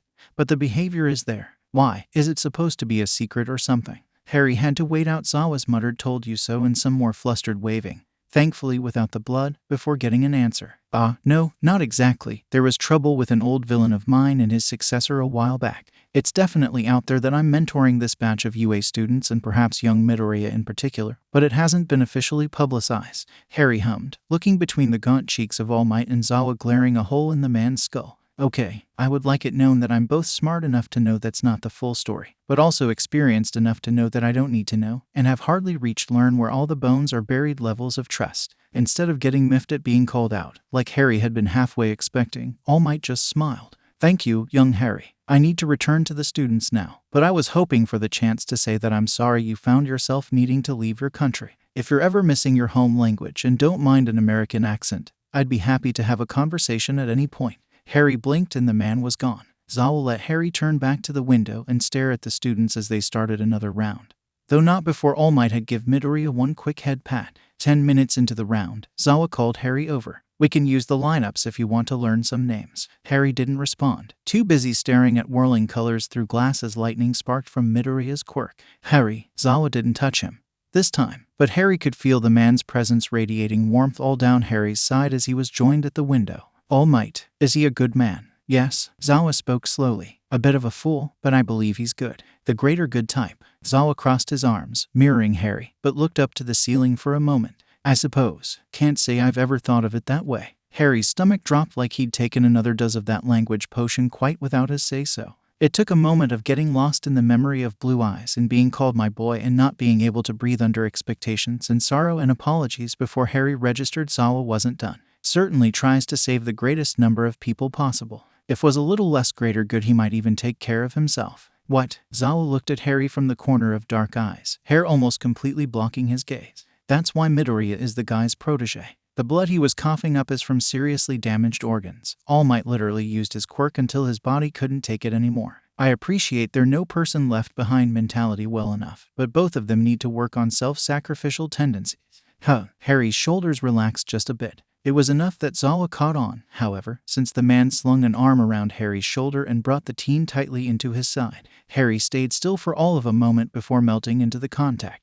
Aizawa didn't ask about the questions, but just nodded to his students. Sure, you have no insights to offer. And, well, Harry did, to his own surprise. What came out wasn't any of those insights, however, mind still filled with the weight of lightning and green light. Harry met Aizawa's eyes in the glass, ghosting over the reflection of his own thin face on the way. It's like someone combined Ron's strategy, Hermione's brilliance, Neville's earnestness, and Luna's ability to see what others can't, before forcing everything under my hero complex. Fucking hell, Aizawa, that kid is not okay. Aizawa sighed deeply, tightening his arm. He could have been watching Midoriya take hit after hit as distraction so his teammates could get away. Or he could have been watching the warped shadows dancing across Harry's cheekbones in the glass. We're working on it.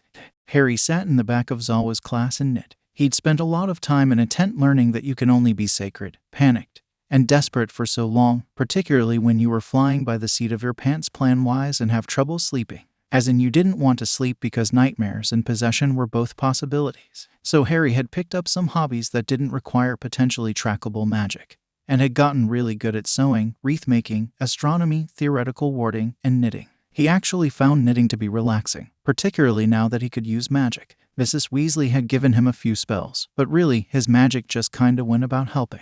Momo smiled at him as she placed another ball of green yarn at Harry's elbow. She, Uraraka, Midoriya, and Todoroki were in a group discussing a presentation they needed to give on an old villain next week. The entire class had split into groups for what was ostensibly a work period, but Harry had ignored the movement to continue hanging out in the back of the room. In the last week, Harry had developed a tendency to either loiter up front with Aizawa, or in the back of the class so as not to disturb anyone. Momo had been happy to chat with him occasionally, and Harry had found her several similarities to Hermione comforting. When she'd seen him knitting, she'd immediately started supplying him with yarn, despite Harry's protests that it wasn't necessary. It was nice, however. Harry was ostensibly part of Momo's little group, sitting close enough to comment as had been his habit over the last week. The class had been wonderfully welcoming, but Harry found himself more focused on his knitting today, knowing that it wasn't like Aizawa was going to grade Harry. Analyzing the villain's movements might have been interesting, but the practice was hardly crucial, what with his past experience analyzing and tracking Death Eaters. Besides, he was almost done with the scarf. Thanks, Momo. It's not a problem, Harry, the girl replied softly. Do you think you'll need another? Harry looked critically at his scarf, holding it up at eye level. No, I think I'm just about done. Uraraka reached out a hand to almost touch the material. It's so pretty. I didn't know you could create shifting colors like that, Momo. Momo frowned, eyebrows drawing down as she studied the soft, but rather plainly green wool she'd placed down on the desk. I don't think that's me. Harry blushed as he placed the scarf on his lap. No, it's me. Magic leaks into what I'm doing, sometimes, all the time. Midoriya gave a little bounce that had Todoroki placing a hand on his friend's shoulder. Sorry, just magic is such a cool quirk. It's so versatile. I mean, this clearly falls into the enhancements category versus the switching category, but the fact that it's just the color that changes is so subtle. Or maybe it's not. There could be other things that change, perhaps the temperature or strength or texture. Harry laughed and Midoriya blushed. It's fine, Midoriya. I actually really appreciate your enthusiasm. It's been a while since I've been able to muster much on my own. It wasn't fine, exactly, since Harry was aware there were many holes in his claim that magic was his quirk, but it was hardly like someone was going to put a weird quirk together with an entire secret society of magical beings.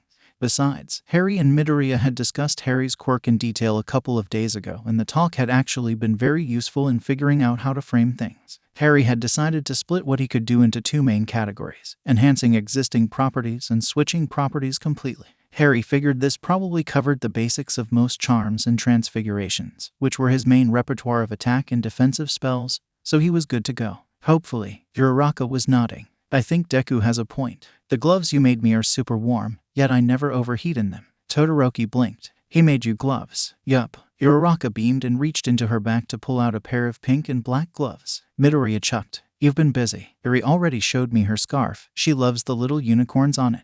Actually, she showed me Mike Sensei's scarf too, and I'm pretty sure the shade of yellow shifts to match the outfit of the wearer. Momo pulled her own deep red scarf out of her bag. I don't think I've noticed anything change about the color, but it is the softest scarf I've ever worn, and I don't think I did anything special with the yarn. Harry tried to fight down this blush.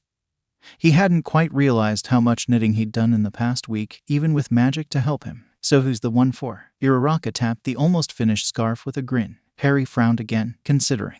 Then held it up to a stuttering Midoriya and compared it to the boy's hair. I think it must be from Midoriya. Harry broke out into a smile now that mystery was solved.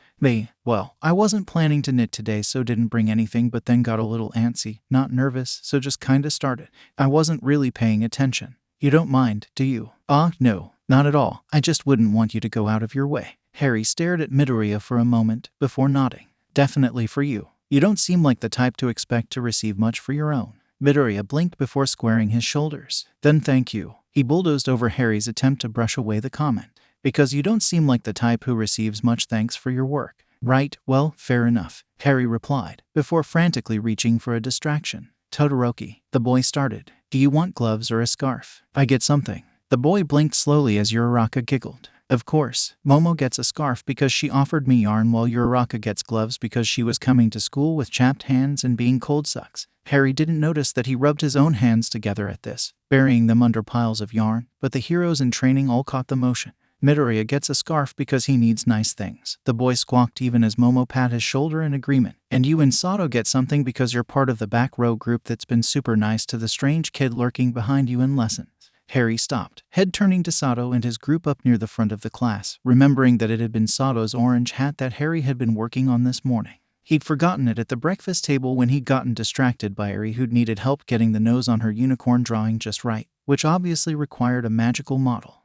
Sato's getting a hat because his ears are always red when he comes to school. That's an option, too. Todoroki met earnest emerald eyes and then slowly dropped eyes to his hands, which didn't really have trouble with temperature because of the way his body supported his quirk. A hat. He looked back at the open face of Harry. One with polka dots. Todoroki's voice was quiet and just a smidge hopeful. Uraraka giggled again, though not unkindly. Polka dots. My father once told me that polka dots were frivolous and attention-grabbing, and I was not to ever wear something so unfitting for a hero. And we want to piss this father off. Harry had turned serious, storms brewing in the edges of his magic and the edges of his eyes. Always, answered Uraraka and Midoriya in perfect unison. Then, mate, you're going to get the most awesome, multicolored, obnoxious, polka-dotted masterpiece of a hat I can put together. Todoroki's smile was slow, but very sweet, and it was an absolute shame when the door to the classroom opened with a light bang and stole the attention of the entire class. Harry was on his feet immediately, reaction somewhat hidden as several others, including Midoriya and Bakugo, also rose. Harry was the only one to realize the newcomer was a witch, though, at least until he'd sent a quick signal to Zawa, who nodded even as he stepped forward to deal with the woman. Can I help you? Zawa asked in a tone that perfectly conveyed that he would like to do anything but. The strange woman gave a low bow. I am Murata Yuki. I'm looking for Potter Harry. It was remarkable how many of the kids, and not just the ones in the back Harry had been talking to, tensed at his name. They didn't all turn their heads to him or anything, but there was a distinct sense of the class putting their guard up, and at least 5 people shifted into a protective stance. Harry wasn't sure if it was because they were heroes, because he'd been added to their class this last week, or even because he was Zawa's. But the feeling of having so many people willing to stand with him bubbled in his chest and threw his magic happily as he made his way up the front. That would be me. How can I help you? Her eyes flicked to his scar, a move that Zawa caught if the man's worsening scowl provided any indication.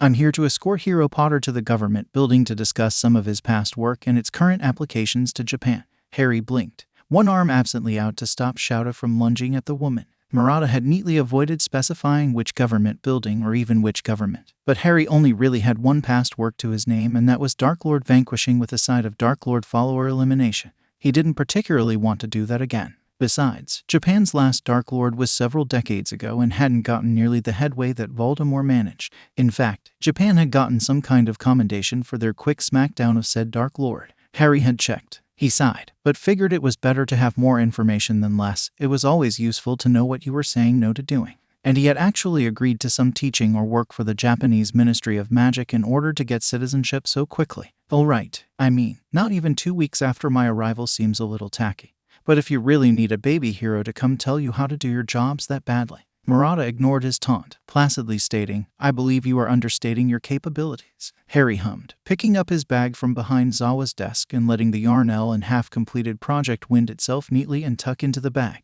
It wasn't so much a spell as a desire his magic fulfilled, something that had become much more common with the Elder Wand thrumming against his skin. This was, however, the moment that Murata revealed just how young she was. Harry wasn't sure whether the ministry higher-ups had thought he'd bond better with a younger person if they were currently swamped, or if Murata was just generally competent.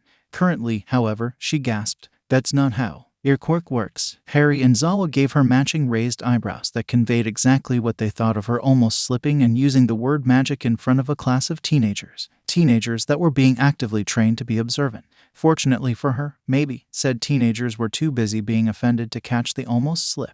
"That's not for you to decide." Midoriya, who'd apparently followed Harry back to the front of the class, said with a surprisingly fierce scowl. "It's his quirk, so he's literally the only person who knows how it works. You're misunderstanding." Mistake number 2. Never tell a teenager they're outright wrong when you don't already have some sort of trusted relationship.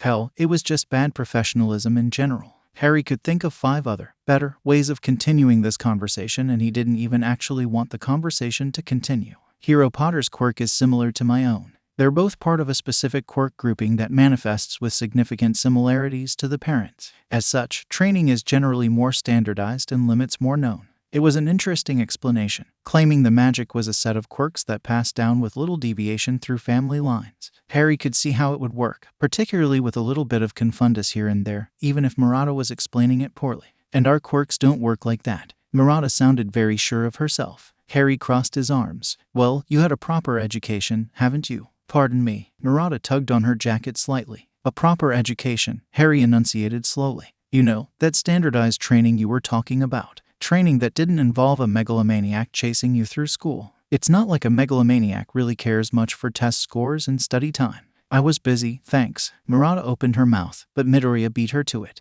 "You too." Harry spun on his heels to face the green bean, who was looking at him with a searching expression. A quick flick of his gaze to Zawa showed that the man was wincing, so Harry decided to take things at face value. "Yep, it was the worst." Midoriya started nodding. "I know, right. Like, the threat of constant death was fine. It was not. Problem child." Midoriya ignored Zawa with aplomb. "But then he started going after my friends and family, which was just rude." Harry took a few steps forward to sit on the edge of the nearest desk, giving a nod to Hagakure for invading her space even as he leaned forward towards Midori.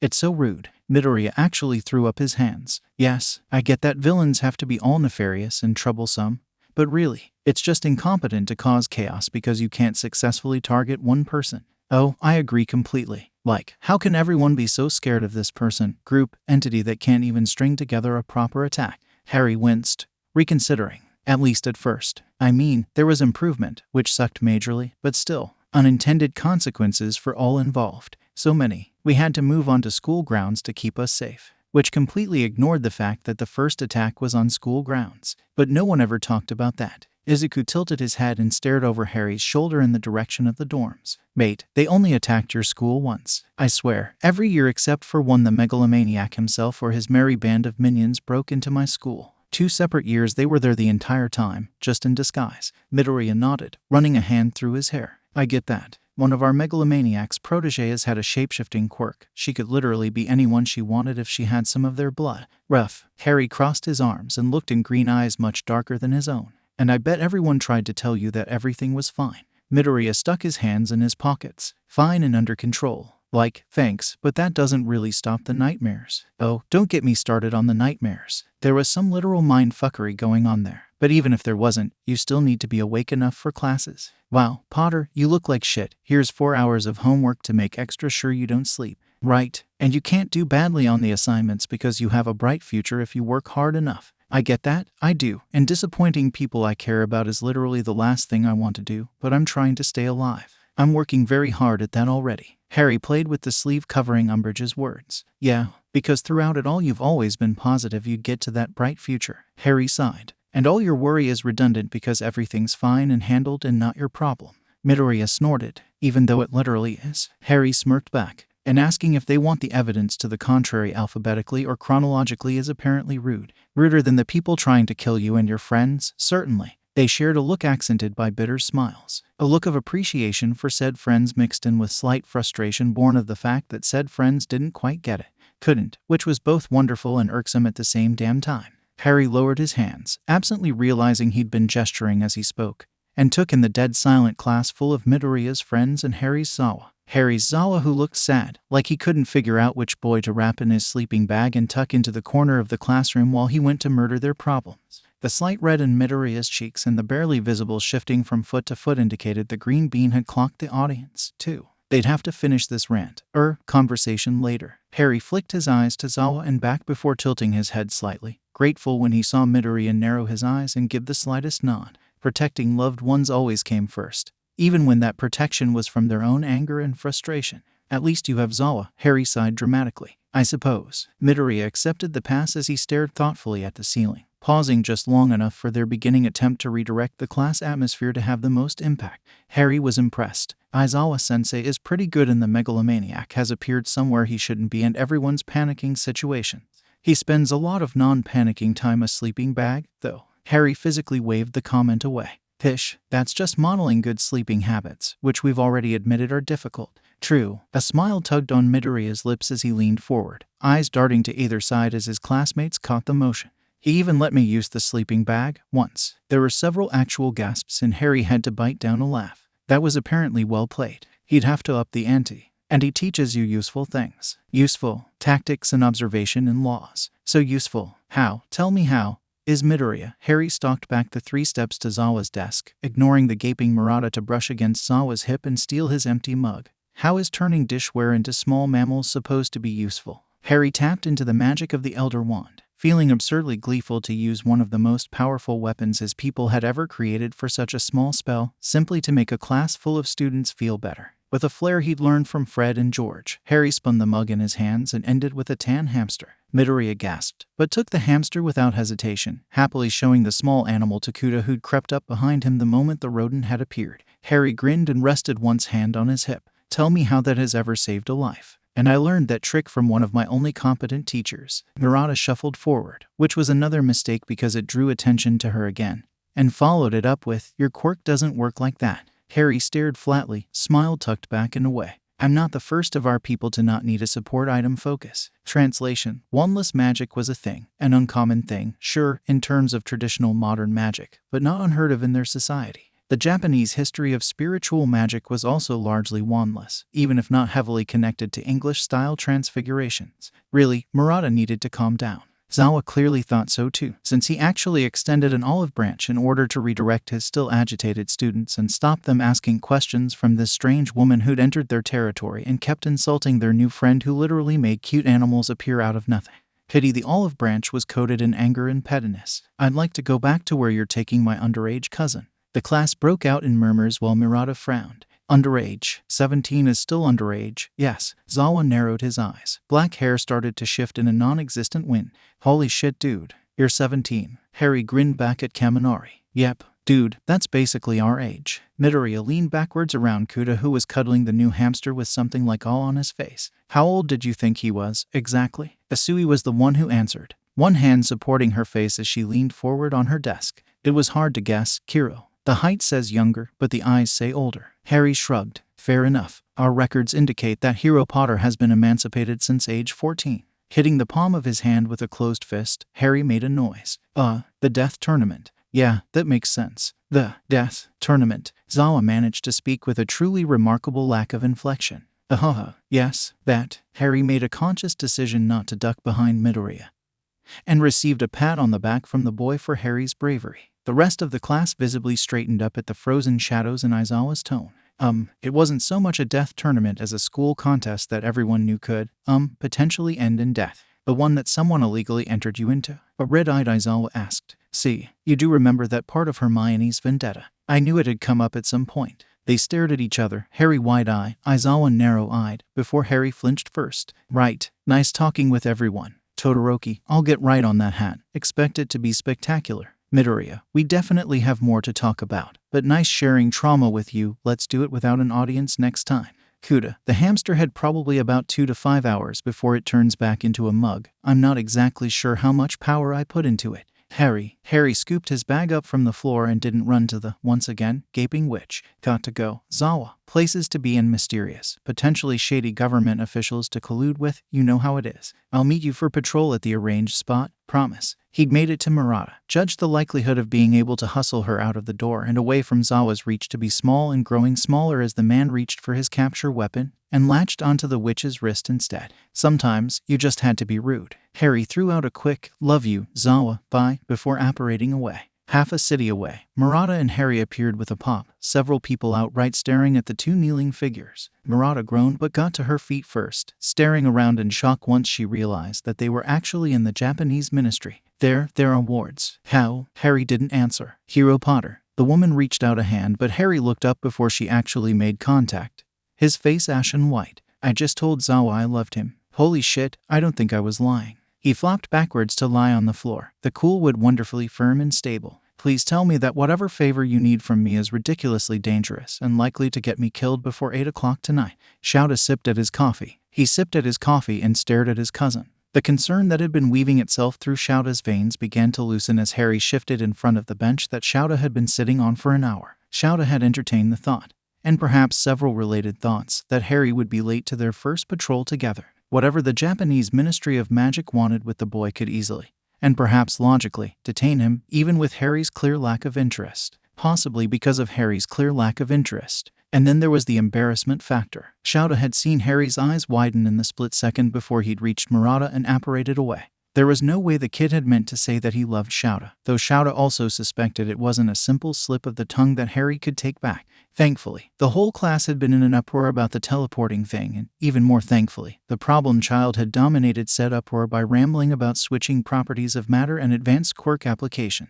Shouta himself had been too busy fighting off both the pleasant warmth of being so important to his cousin so quickly and the raging fire of being so important to his cousin so quickly. Kids should not get so attached that fast. What the actual fuck? Shouta wanted to go back to England and crack several skulls. Though Shouta might have to adjust his bet with Hisashi and Nezu. Midoriya was absolutely going to figure out the entire secret of magic on his own, sooner than later, if Harry kept throwing clues like apparition at them. Shouta sighed, ignoring the Harry's flinch even as it ate just a bit at Shouta's not entirely non-existent heart. He stood up from his bench, handing off the second cup. Harry took the cup with cautious and adoring hands, wrapping all his fingers around the cheap paper and interlaced them on the opposite side. He also glanced at Shouta from the corner of his eyes while partially obscured by his wild hair. Shouta was actually impressed with the gesture. It was subtle enough that most wouldn't have noticed the motion. Shouta was an experienced pro, however, and a large chunk of that experience was teaching, so he used one of his favorite teaching moves and ignored the obvious problem completely.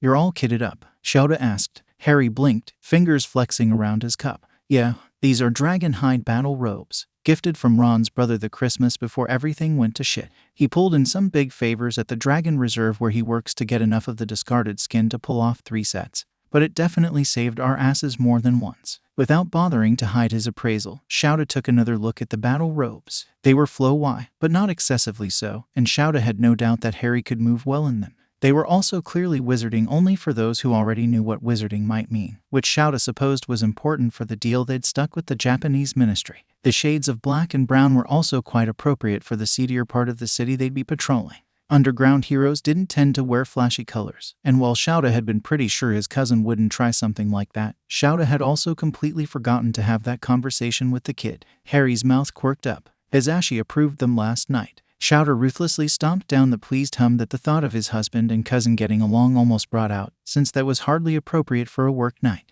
Good. We're not specifically hunting down anyone tonight. I'm not on an active case, but I've been asked to keep watch for a specific type of attack. Harry nodded, paying close attention, which Shouta appreciated. He knew from prior conversations and skulking about Diagon Alley to learn anything he could about the war that Harry was an expert in guerrilla warfare and was a dab hand at tracking. A regular patrol, however, wasn't something the boy had done much prior to tonight. Not that Shouta was particularly worried. They hadn't even technically begun, and Harry's spine was already pulling straight as his head kept in constant motion to stay alert to any possible threat. Paranoia and survival instincts were generally pretty versatile in the heroics industry. Someone, or some group, has been stealing body parts, fingers, mostly, but also ears, large chunks of hair, and the occasional foot. Harry blinked again, before tilting his head to stare more obviously at Shouta. That's weird. That is weird, right? Please tell me that sort of thing isn't common with muggles these days. Shouta snorted. It's weird, particularly because all the victims are left alive. None of them can remember what happened, and it's happening all across the city. I haven't run into a case yet, but at this rate it's a matter of time.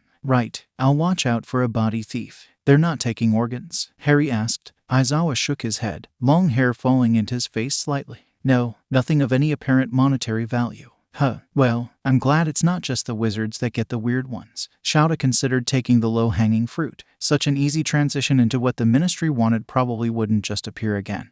But he slipped his hands in his pockets and waited instead. It didn't take Harry long to realize what he'd said, if the suddenly hunched shoulders were anything to go by. It also didn't take long for determination to lace his spine. Look, Zawa, problem cousin. Shouta brought Harry up short with the nickname, as intended. You don't need to tell me. I'd like to know. Yes, and it would make looking after you easier, but we both know looking after you isn't the same as protecting you. You're a hero in your own right, no matter what your provisional license says. I'm here to help, not control, particularly since you've only known me for a couple of weeks and trust simply isn't built that fast. You can keep your secrets or talk at your own pace. It's your choice. Shouta looked up to meet eyes full of green oceans that had been tainted with lies for too damn long. He'd met serial killers with gazes Shouta felt more equipped to handle. Thanks, Harry said with all the quiet of a mumble and all the certainty of a shout. Shouta reached out to ruffle black curls, grateful when Harry leaned towards the touch instead of flinching away. They walked another block before Harry broke the silence. They're hiding something. The Japanese ministry. That is, they didn't do anything today. Not exactly, just arrange times, locations, and potential syllabi for my seminars. We've settled on English combat, tracking, and warding magic and talked a bit about how they'd like me to act if I ran into a magical crime while on patrol as a hero. They did nothing wrong, but your instincts were blaring. More like poking me with a damn stick every 10 minutes. Harry sighed, then ran a hand through his hair. Shouta stared at the darkening sky for a minute. We'll watch out then. I'll have Nezu keep an ear out for his contacts. If he knows the English queen, he damn well better know someone in the Japanese magical government. You don't think I'm just being paranoid? Leftover war instincts or general distrust of magical ministries or something? Shouta stopped. He turned to look at Harry and waited till the kid turned to face him as well. I have a husband who worked 3 jobs, a daughter who was held captive by abusive yakuza, a personal student who has spent his entire life being told his quirk makes him a villain, a problem child who breaks bones as often as he attracts villains, and 20-odd other kids I'm both teaching to be heroes and trying to ensure aren't traumatized beyond belief. Harry, you're absolutely being paranoid, but I will literally never tell you being paranoid is bad. I'm pretty sure being paranoid is my natural state of being. With a sharp nod, Shouta punctuated his point, then took a running start toward the building whose roof he liked to start patrols from due to its easy access to several other roofs. He wasn't quite fast enough to avoid hearing Harry's short, sharp bark of laughter, or his problem cousin mutter, constant vigilance. Constant fucking vigilance. Harry slammed the teapot down on the kitchen counter hard enough to set the china rattling. The students in the room, which was pretty much all of them since Shouta hadn't scheduled Harry's first patrol to run particularly late, either jumped or turned to stare. Or both. This does not disprove my point. It doesn't. Harry glared at the teapot, then at the room in general, before stomping off to the teacher's dorms with a dramatic flare of his robes. Shouta watched him go, then turned to stare at the teapot. There was a blue flower design on the spout that had him baffled. Yagi said from over where he was apparently leading an impromptu study session. Problems on patrol? Not at all. Shouta picked up the teapot and found it surprisingly warm to the touch. Kid has great instincts and exceptional situational awareness. At the last he made sure to glower just a bit at Kaminari and Ciro, who were much better than they used to be, but still had a tendency to get sidetracked. Like sparrows. Or squirrels. Is Harry okay? Asked Yaoyorozu, who was holding a non-related teacup in her hand. Not a scratch on him. Shouta was rather pleased with the obvious relief that went around the room, but couldn't help the little bit of disappointment that no one seemed to be picking up the actual thread of the story. No, wait. The problem child had stopped staring at the doorway Harry left through to stare at the teapot. Very deliberately at the teapot and not at Shouta. Midoriya finally looked up at met Shouta's eyes with that quiet contemplative expression that the other teachers had, somehow, never learned to fear. Shouta, naturally, also didn't fear the leaps of logic and planning that usually followed, but he did have a firm personal policy that chaos was best enjoyed when he knew it was coming. Sensei, Midoriya paused, before nodding to himself and continuing. The hamster lasted about 4 hours, but from previous conversations I believe that human transformations last less time. Shouta let the silence grow along with his grin for a long moment. Thank you, problem child. He turned to Yagi, who was blinking in confusion. Do you know if Tsukachi is working tonight? Ah, yes, I believe so. May I ask why? Because, Shouta threw over his shoulder as he began to both walk away and wrap his capture scarf around the teapot in his hands. If I need to turn over a teapot to the police, I'm damn well going to do it to someone who will know I'm not lying when I tell them it's going to turn back into a mugger by the end of the night.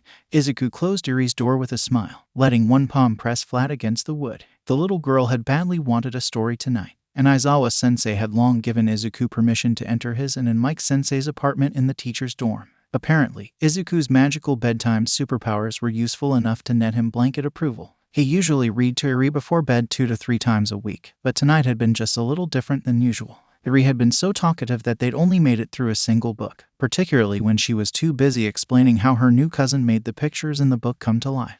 Izuku briefly considered being jealous. His funny voices really couldn't compare to moving images or illusions. But that really didn't last long. And it wasn't even just that Harry's quirk was so freaking cool. Harry was interesting. He was quiet and calm and always watching, and had this kindness to him that Izuku was pretty sure Harry didn't even think was kindness. And, well, that conversation in class. It wasn't even the conversation itself that sat in Izuku's mind like a purring puzzle, seeped in a kind of coy optimism that the usual life or death or something's about to hurt my friend's problems never had. The similarities were breathtaking, and the possibilities of talking with someone else who'd actually had a megalomaniac chase them through school were staggering. Yet, it was the pause, that flick of green eyes and tilt of messy hair, that tiniest of moments where Izuku realized that Harry wanted to do exactly what Izuku wanted to do. What Izuku was suspected they'd both always done, protect their people. Izuku hadn't had a lot of people growing up. Not good ones, not ones that were his. He knew that he went rather far to protect his people. He's had long conversations with Aizawa-sensei, Hound Dog, Recovery Girl, and All Might. Izuku also knows that he's not going to change, not really. He'll look after himself as much as he can, because it has actually sunk in that the people Izuku loves are hurt when he's hurt. But Izuku will always put people, particularly his people, first. He wants to be the #1 hero. He wants to protect people and give them hope like All Might. He wants to be the friend and hero his classmates say he is. He needs to keep them safe. He thinks people forget what he's already done, sometimes, particularly since the mess with Shigaraki and One for All ended so spectacularly almost a year ago.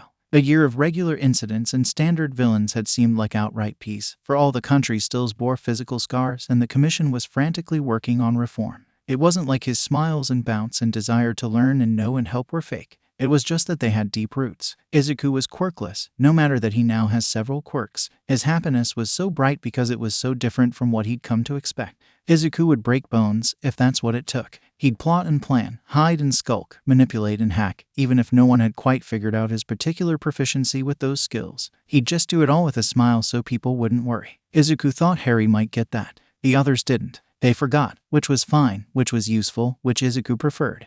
Izuku blinked and stepped away from the wood of Erie's door. The wood had felt cool on his forehead, but if he lingered much longer he'd worry Shouta, who'd been in the kitchen when Izuku left. Izuku had almost made it down the hallway before he heard a sound. No, the shout was loud and drew Izuku's attention to the crack of light coming from the almost shut door to his left. No, Hermione, that's not what happened. Izuku could have kept walking. He was tempted to keep walking. Most of the class would expect that he, of all people, would keep walking. Izuku didn't keep walking. I panicked, Hermione. This guy wasn't even a threat, not really. He wasn't even baby Death Eater level. Just some random mugger who went after Zawa when his back was turned and bam. Teapot. I mean, it was pretty effective. A soft and slightly distorted male voice responded. Ronald. This time the voice was female, and had a no-nonsense tone that Momo sometimes used in the middle of battle simulation. What? Bloody hell, Hermione. So Harry turned a villain into a teapot. I don't see what the big deal is. The big deal is the panic. Izuku could barely hear her through the door and whatever device Harry was using to call his friends. But he could still hear the concern. So too, clearly, could Harry, who let the silence steep for a moment or 3. I can't lose him, Hermione. I like him a lot. Zawa is so calm and protective, and he actually told me I could keep my secrets, like it was completely reasonable to not demand everything of me within the first few weeks. I saw that mugger come at him, and McGonagall's bloody teacups were on my mind because earlier I transfigured a mug, it wasn't even a teacup, into a hamster because I thought it would make Zawa's class smile, and it did. And I can't lose him. I can't lose more people. I just can't. Izuku didn't stay to listen to the quiet, comforting murmurings that were too low to be picked up from his spot in the hallway. He picked his way slowly out of the apartment and began to plan his route through the 3A dorm. Technically, it was past curfew. Izuku didn't think Aizawa-sensei would mind. though, if Izuku sent the man a message. It would take about 20 minutes to return to the dorm and brew some of Momo's relaxing tea. Maybe closer to 30 if Izuku stopped by his room to get a stack of manga. The kind that had nothing to do with heroes and everything to do with feel-good happy endings. 30 minutes should be enough time for Harry to calm down and for the call with his faraway friends to run its course, though Izuku would lurk at the doorway again to make sure. Harry had said he wanted to talk later, after all. Shouta watched his problem child lead his problem cousin to the 3A kitchen with a smile that Shouta hid in his coffee. Harry looked confused, but a sleepy kind of confused that was just a shade too soft to be wariness. Midoriya, on the other hand, looked smug. The smugness was hard to see, but was very present in the cant of his shoulders and the arm loosely supporting Erie as she babbled at both boys. Shouta would bet his entire stock of jelly pouches that Erie was a willing participant in Midoriya's plan to get her favorite cousin to the communal kitchen for Saturday morning breakfast. He'd also bet his Ashi's stock of trashy English novels that Harry, for all his legitimate paranoia, hadn't quite realized there was a plan yet. Knowing Midoriya, there were probably several plans. Shouta rather thought he'd let them play out. He'd been somewhat surprised to get the problem child's text last night about an upset Harry being taken tea in company, but only in that he figured it would have taken another week or so to get past the mutual wariness and aforementioned paranoia. Shouta had known from the start they would get along like two traumatized peas in a rather squished pod. But he'd thought there'd be more careful circling and feeling out and weighing words. The little back and forth in the classroom really hadn't changed his mind, particularly with Harry's later panic and withdrawal over the teapot incident. He'd bet that the boys would either regret their forthrightness or fall back in order to reevaluate the other. Instead, Midoriya had developed a plan and Harry had started making pancakes. If Shouta got to eat the pancakes, he would accept this turn of events gracefully and call the now owed afternoon of being Nezu's personal walking device well worth it. How people should I cook for? Shouta spoke before Midoriya, whose head was currently burning in the fridge in search of juice. For you, me, Erie, and Midoriya. Everyone generally orbits into the kitchen on their own time on Saturdays. Anyone who will be joining will be down by 10, but they'll make their own breakfast unless otherwise arranged. Midoriya hummed an agreement as Erie came and sat in Shouta's lap and buried her head into his chest in a way that proved how much she loved her new cousin and Midoriya both. She normally followed his Ash's weekend sleep schedule, which contained at least an hour more sleep. With a nuzzle to her long hair, Shouta let his head rest gently on his daughter's as he watched Midoriya step around Harry and get plates and drinks ready. Harry turned away from the force of the other boy's beam, but kept sending quiet, perplexed looks back, to Midoriya's obvious delight. Shouta let the warmth of the moment settle in his bones, deliberately not thinking about whether anyone had ever so obviously tried to befriend Harry before Midoriya. Specifically Harry, and not Harry Potter. Bakugo, for once, helped Shouta achieve his goal by interrupting the quiet and marching over to the counter, shoving Midoriya lightly away with his hip in a fairly quiet, "Move it, nerd." Shouta tensed as Harry did, the wizard turning around to the explosive boy entering his space and starting dead into Bakugo's red eyes. Bakugo, for all his temper, was an excellent heroic student and would be an excellent hero. This was only reaffirmed as the blonde froze under Harry's stare, instincts clearly advising caution even as a familiar snarl tugged at the boy's lips. "I hope your redemption arc was better than Dudley's." Harry's words threw everyone, Bakugo most of all. "Excuse me, fucking extra." Harry tilted his head as if the other boy was potentially mildly interesting, but had ruined his chances by being an idiot. Shouta wanted to snort, because he was pretty sure Harry had taken the motion from Crookshanks. "Dudley, my cousin. He was a bully who grew a conscience." "I thought Shouta and I were your cousins," Erie asked with a pout in her voice. Harry turned, half his back to Bakugo. "You are, sweetheart. Though by my godfather in the blacks, instead of my mum in the advances. Don't worry, I like you much better." He winked, then startled as Midoriya placed a scarred palm on Harry's arm. Kaken's redemption arc included a lot of therapy, good friends, some kidnapping, awkward heart-to-heart talks, anger management classes, detentions, and multiple fights in the dark. Shouta closed his eyes, wondering if he could let it go, but opened them again to see a wide-eyed Midoriya get smacked upside the head as both of his students refused to look at him. Shouta sighed. "Multiple midnight fights. Really? Not on school grounds. That doesn't make it better, nerd." Bakugo turned his back to Shouta and started reaching for the blender, the tips of his ears red. Shouta was just glad that one of them knew that fights away from UA and medical care and supervision weren't better, even if he still participated in them. That was still progress which Shouta, as their teacher, respected. Harry just blinked, but nodded, accepting casual violence as a way to work through issues without thought. How many siblings did he have by way of the Weasleys again? Good, because doing better by being better isn't enough if you don't fully acknowledge your actions. Harry gave a decisive nod and both boys stared at him. Shouta sighed again, only avoiding dropping his head to the table by way of his daughter in his lap. "I owe Hermione so much chocolate." Harry brightened at the mention of his friend and waved the wooden spoon around.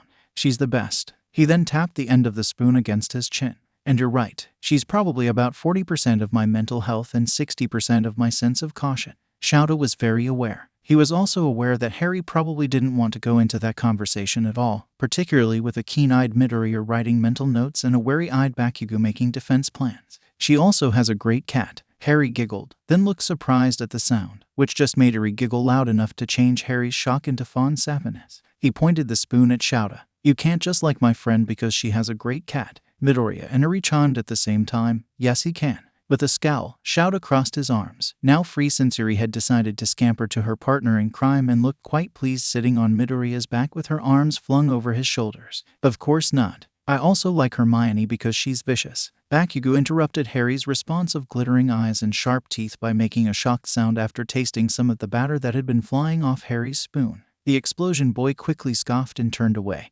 though not before muttering, "Not bad." Midoriya and Shouta shared an impressed look. Bakugo demanded excellence of himself in all things, including cooking and baking. He was infamous for his excellent meals that he could occasionally be badgered into sharing, and his loud critiques of his friends' generally poor attempts. Harry stared at the boy, before nodding, clearly recognizing another cook. I'll share my recipes with you if you'll return the favor. I've already learned that I won't be getting any from Zawa and Zash's attempts at meals. Shouta let out a sound of protest, even knowing that was absolutely best. But don't forget I can set you on fire if you explode at me. Huh, don't get uppity with me, for an extra. Bakugo didn't spark any explosions, because Shouta had 3 years to break him of that habit, damn it, but he did scowl menacingly. Harry didn't look impressed. Kakin, Midoriya had put Erie down so he could stop forward with 2 hands raised, palm up. The little girl wandered over to Todoroki who had just entered with Uraraka and accepted the heterochromatic boy's head pats for a moment before leading both students to seats next to Shouta and offering them muffins out of a basket previously filled by soda.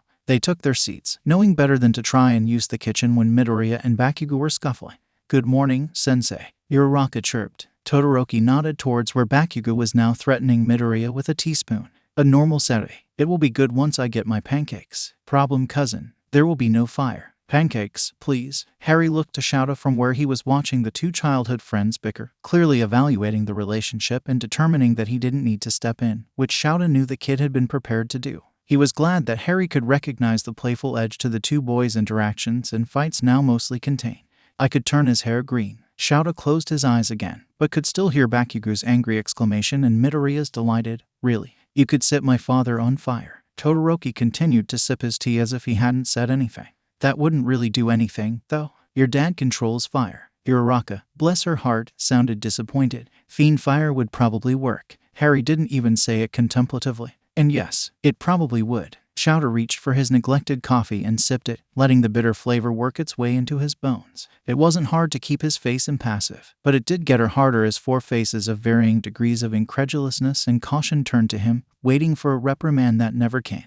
The 5th face had a mocking smirk that hid a bright and deadly understanding. Shouta wasn't worried about the current #1 hero being set on fire, but he imagined Endeavor might find himself with green hair in the future. It never hurt to reinforce a redemption arc, after all. Shouta never minded when his students interrupted him. Not really. They knocked at his door for all sort of reasons, ranging from nightmares, to homework, to someone accidentally knocking down a wall. And it had taken him literal years to train them into both asking for help and to fessing up their mistakes so they could be fixed sooner. Complaining would be illogical. Still, some interruptions were more welcome than others. This firm knocking was definitely on the welcome side, despite the sound teetering on the edge of curfew. Staring at paperwork detailing hundreds of missing body parts wasn't enjoyable, particularly when there was a pattern staring Shouta in the face that he just couldn't see. His gut screamed that it had something to do with the attacks in the lower city, but he had no proof. Those attacks were far more vicious, to the point that no one except Nezu was even potentially willing to accept a connection between the body part thief who almost always left their victims alive and the possibly feral attacks that never left anyone alive. Regardless, a fire in the common room or a weepy teenager would be a welcome break. Shouta opened his door and blinked at Midoriya, Uraraka, and Hagakure who were standing with determination in their stances. Shouta leaned on his doorframe and crossed his arms, assured by the lack of tears and panic that this was a conversation kind of interruption and not a catastrophe kind of interruption. He also nodded in greeting. Hagakure, Problem Child Protection Squad President. Uraraka brightened and gave a fist pump. Yeah, it's official. Midoriya scrunched his nose and looked at his friend, even as Hagakure giggled. What? He asked. Shouta just reached back into the apartment and swiped a set of documents from the table with the keys and Hisashi's headphones. He dropped the paperwork into Uraraka's waiting hands. Nezu approved the club's creation this morning. He apologized about the wait time, something about having to rewrite some internal procedures. What? Midoriya repeated. Uraraka just patted his head before tucking the documents in pocket so Midoriya couldn't see them. She also turned serious eyes back to Shouta, who suppressed the urge to straighten his spine. We also want to join the Harry's kidnappers squad. Shouta stared at Uraraka before sliding his gaze to the other two who both had their bodies firmly facing Shouta. The what? We know it exists, sensei. Hagakure replied. I overheard Snipe Sensei and Cementos Sensei talking just outside Gym Theta. Of course it was those two. Cementos and Hisashi had started an honest-to-God's book club with Harry after a couple of innocent questions about reading materials to familiarize himself with the language. They'd met the last 3 Wednesdays during lunch and it was fucking adorable. Harry kept feeding Cementos English pastries while the teacher prattled on about children's literature and somehow had the entire staff room reminiscing. Shouta preferred that method of bonding over Snipes. Apparently, the two had started interacting after having both been using Gym Gamma for personal training. Some sort of game involving archery and brooms had been created that Shouta hadn't, for the sake of his tenuous sanity, investigated further. They were both trained adults, even if their smiles had made Shouta want to break out in hives and sleep for a week. Shouta hadn't even had to drop hints or explanations about Harry's past to recruit them for potential kidnapping. They'd both approached Shouta and Nezu after a staff meeting and made a couple comments about how lovely Shouta's cousin was, and how well he fit in a UA, and was Harry going to teach any classes,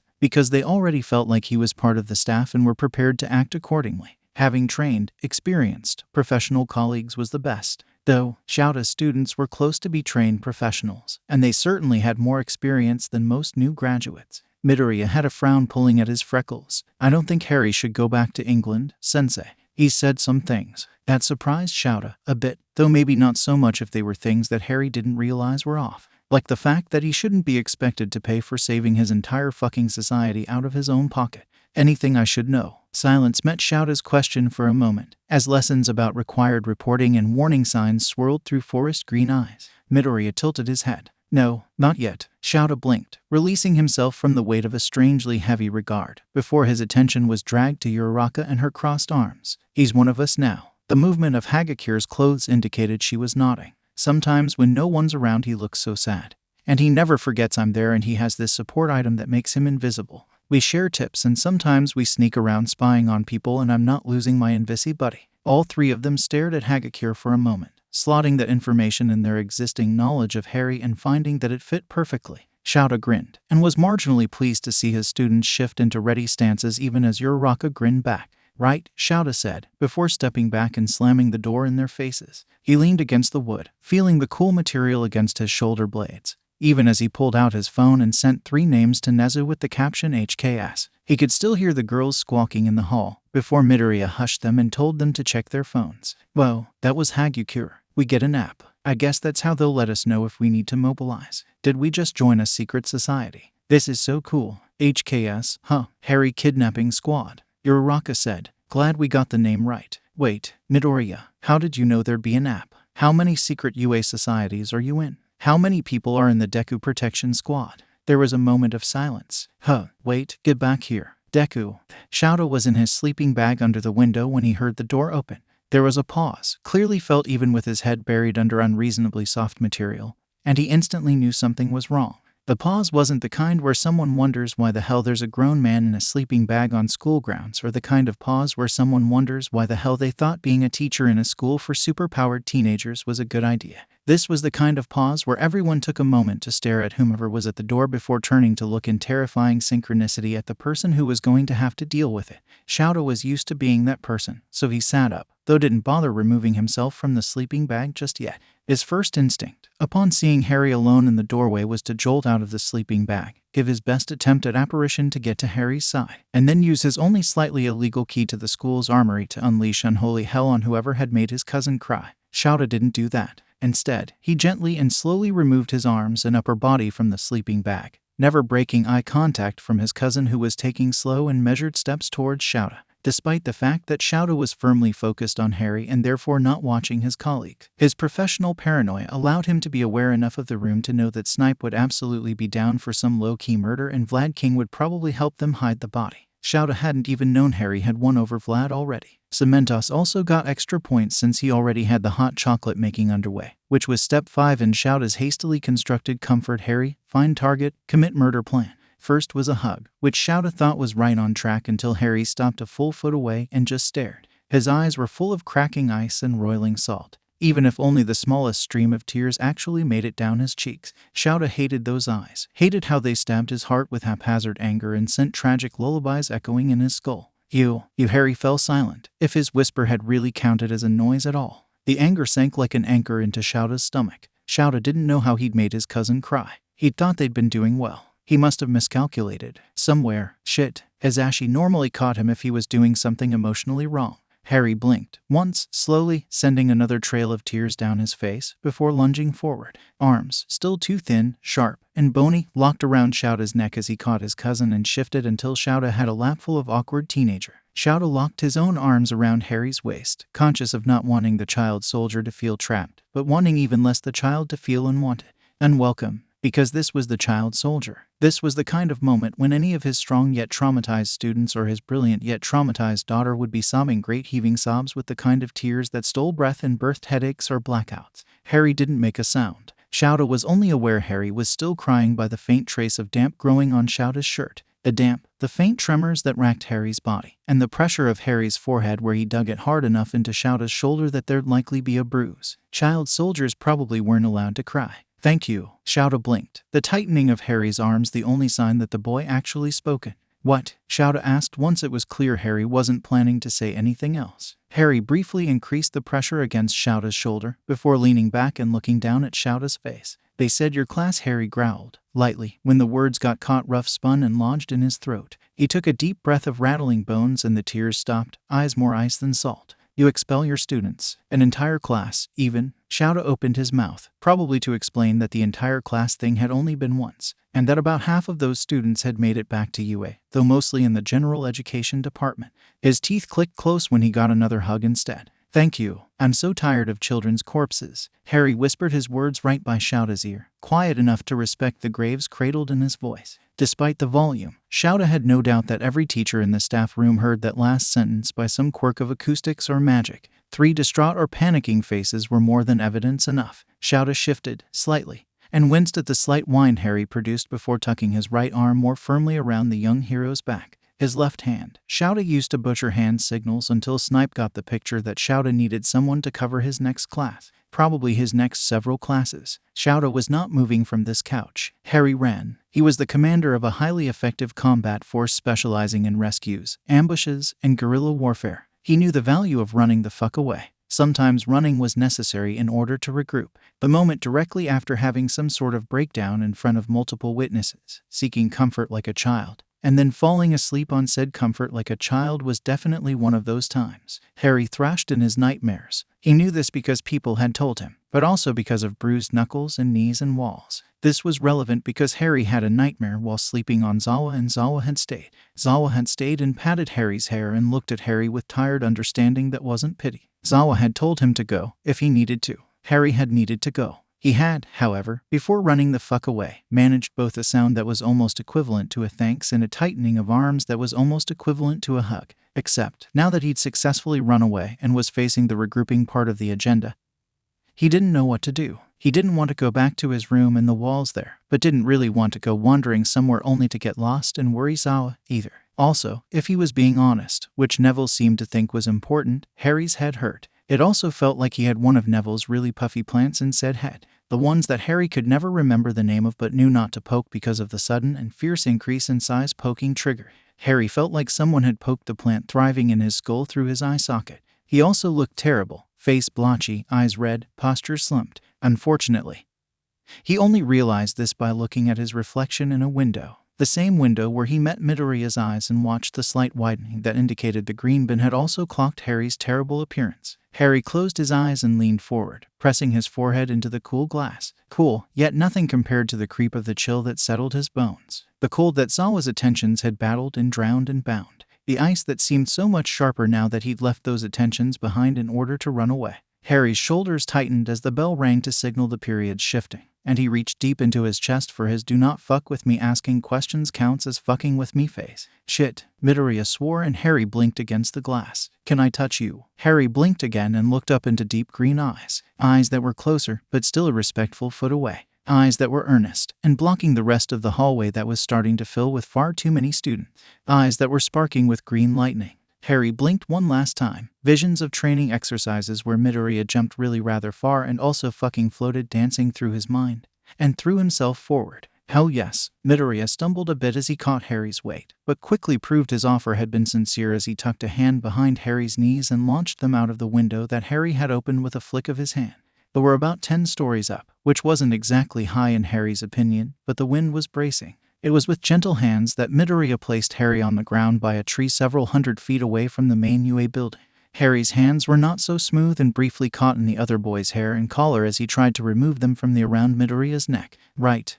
Sorry. Midoriya had faint trace of red along his cheekbones. Harry tilted his head. Why are you sorry? He then smirked weakly. I promise I'm not afraid of heights. Midoriya chuckled, quietly, and ran a palm through his hair. Yeah, the laughter kind of clued me into that. Harry though back and realized that yes, he had been laughing. Wildly. Midoriya, that wasn't a laugh. The other boy looked to Harry at the serious tone to his words, and Harry lasted all of 30 seconds under that gaze.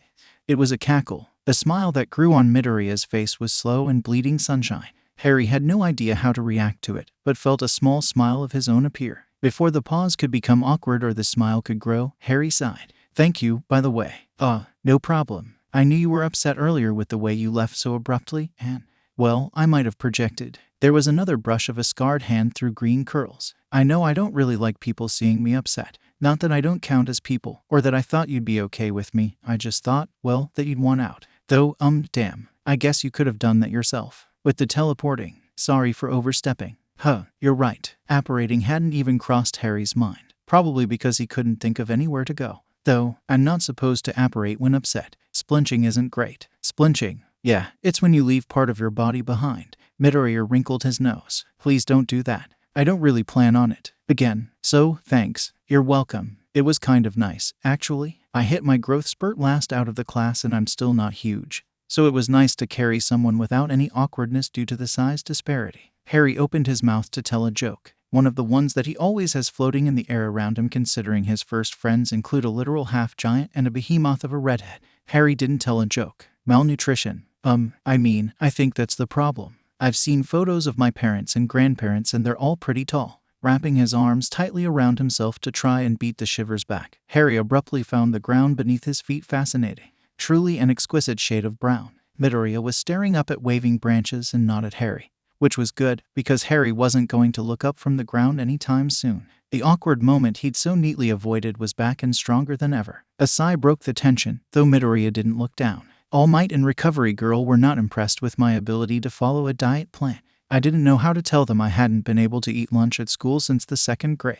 It's actually kind of impressive how many ways the same group of kids can steal or spoil the quirkless kid's lunch. Harry knew Midoriya had a quirk now, but he also knew that while 11 might be the age magic came in, that was awfully late for a quirk. Vernon had also preferred a quirkless freak to a magic one, even if accidental magic could have been passed off as quirk, so Harry understood. Intimately, I'm really not sure I appreciate how much we have in common. Harry heard the flatness in his own tone, but didn't really feel inclined to change anything. Midoriya simply snorted and looked at Harry from the corner of his eyes, wrapping his arms around himself, briefly reminded of the pressure in his head, but unwilling to just walk away. For some reason, Harry continued, It's not all bad. I'm a really good cook now. I quite enjoy it actually. Harry paused, considering. He'd like to do something nice for Zawa, after stealing the man for hours, and the whole tears, breakdown, nightmare, fleeing thing. Also maybe the class in general after walking out on them so rudely. I could make dinner for everyone. Midoriya peered at Harry through green bangs, entire body angled forward. Only if you want to.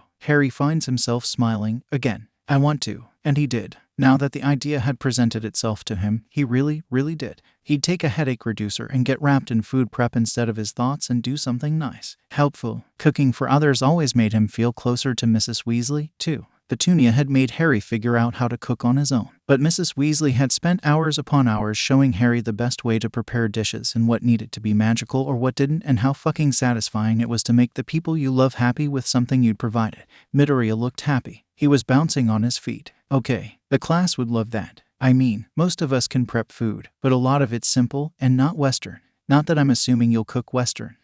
I can help. Harry laughed. He couldn't help it. The laugh wasn't deep or particularly loud and a bit on the tired side of things, but it was more genuine than he would have expected 15 minutes ago. He reached up and patted Midoriya on the head, who pouted at Harry even as the other boy went slightly cross-eyed trying to follow Harry's hand. Have you ever had homemade pizza? Harry asked. The pout fell away. No, not homemade.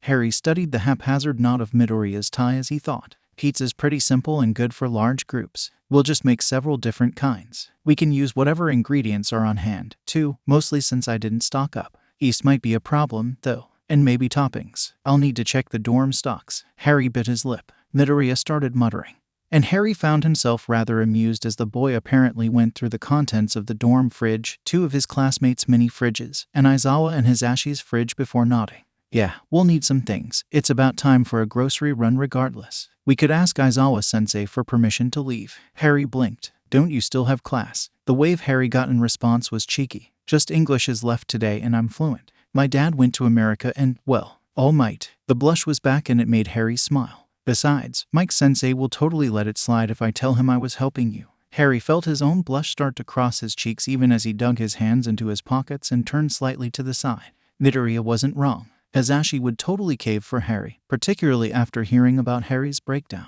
Oh, Midoriya turned back to face the school. I bet I can beg a few things off Lunch Rush Sensei. He doesn't really mind the occasional bit of helping out. Besides, after those cooking classes Aizawa Sensei had him give us, he'd probably be glad of the concrete evidence we're not starving ourselves. There's a moment of quiet before Midoriya looked back and Harry realized he was supposed to provide confirmation and not just hesitate. With a sigh, Harry nodded, then spoke quietly. You could maybe mention it's for me. Lunch Rush and I have started swapping recipes. He's promised to teach me to make some Japanese dishes. Midoriya opened his mouth, but Harry interrupted him as a thought crossed his mind.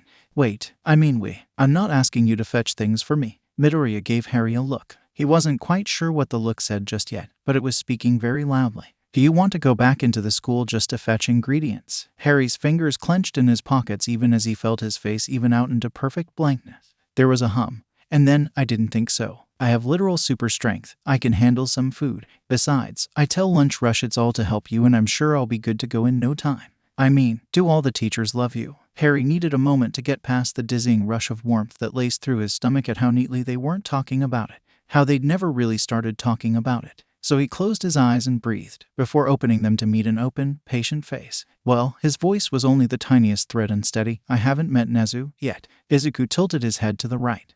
That surprises me. I think Zawa wanted to attempt to control the chaos. I'm not allowed to meet him alone. At least the first time. Harry was starting to want that introduction, though, which had far more to do with the stories he'd been hearing about the principal than the genuine thanks Harry did want to convey to the creature. That surprises me less. You were also on the list. Harry let his features fall into the stern expression Zawa had been using. You aren't to be unsupervised with Nezu or the problem child, were his exact words. Midoriya's smile this time was a smirk. Not a smile, and it was still slow, but bled satisfaction, not sunshine. It suited him. Good. I like you. The words slipped out before Harry could stop them, and he watched the smirk disappear amidst another encroaching blush. Midoriya rallied admirably quickly and frowned at him. Good. Making friends without extensive and mildly terrifying training exercises or life-threatening danger is hard. I was starting to worry I was doing it wrong.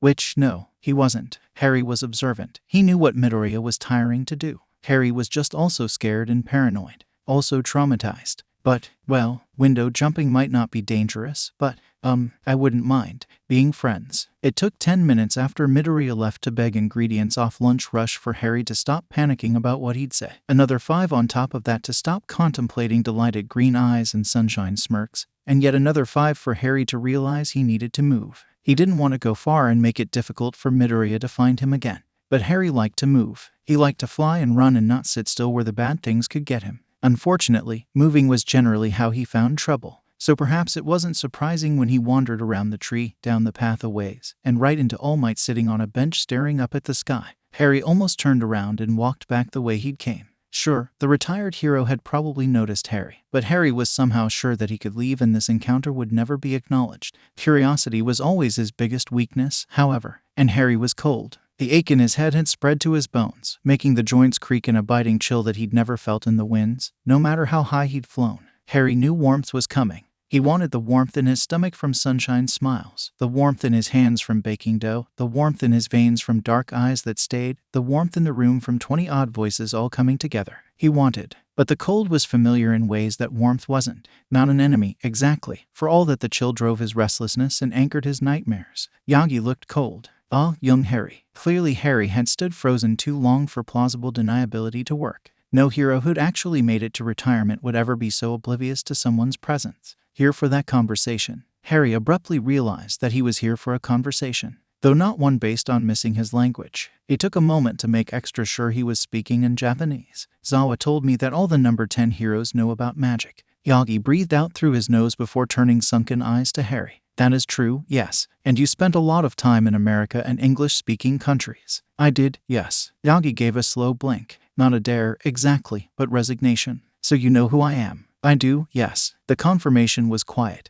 yet resounding. But you didn't say anything. Harry wasn't exactly sure who Yagi was supposed to have said anything to, though it easily could have been Harry himself. My boy. Neither of them acknowledged Harry flinch. You are, as far as I'm concerned, exactly what Aizawa has said you are, a hero. I know the difficulty of being two people in one, and not always being treated as the person you feel you are, of not being sure who you are, except the person they see you as. As long as you wish to be Aizawa's cousin and not the boy who lived, then I will treat you as such. You know, Harry said, moving in slow and deliberate motions to sit next to the man with a skeleton form and ghosts on his shoulders. I thought you were like Dumbledore when we met. Now I wonder if you aren't like me. Or, I suppose, that I aren't like you. I chose to be a hero. Did you? Harry was quiet for a moment, letting the breeze wrap around his wrists. No, and yes. If I was asked, Yagi said, softly, I would say yes and no. It makes a difference, doesn't it? Harry responded with equal softness. I imagine it does. Harry thought about that. Thought of his new coat and the warming charms he'd spent 3 evenings sticking into the lining and cuff.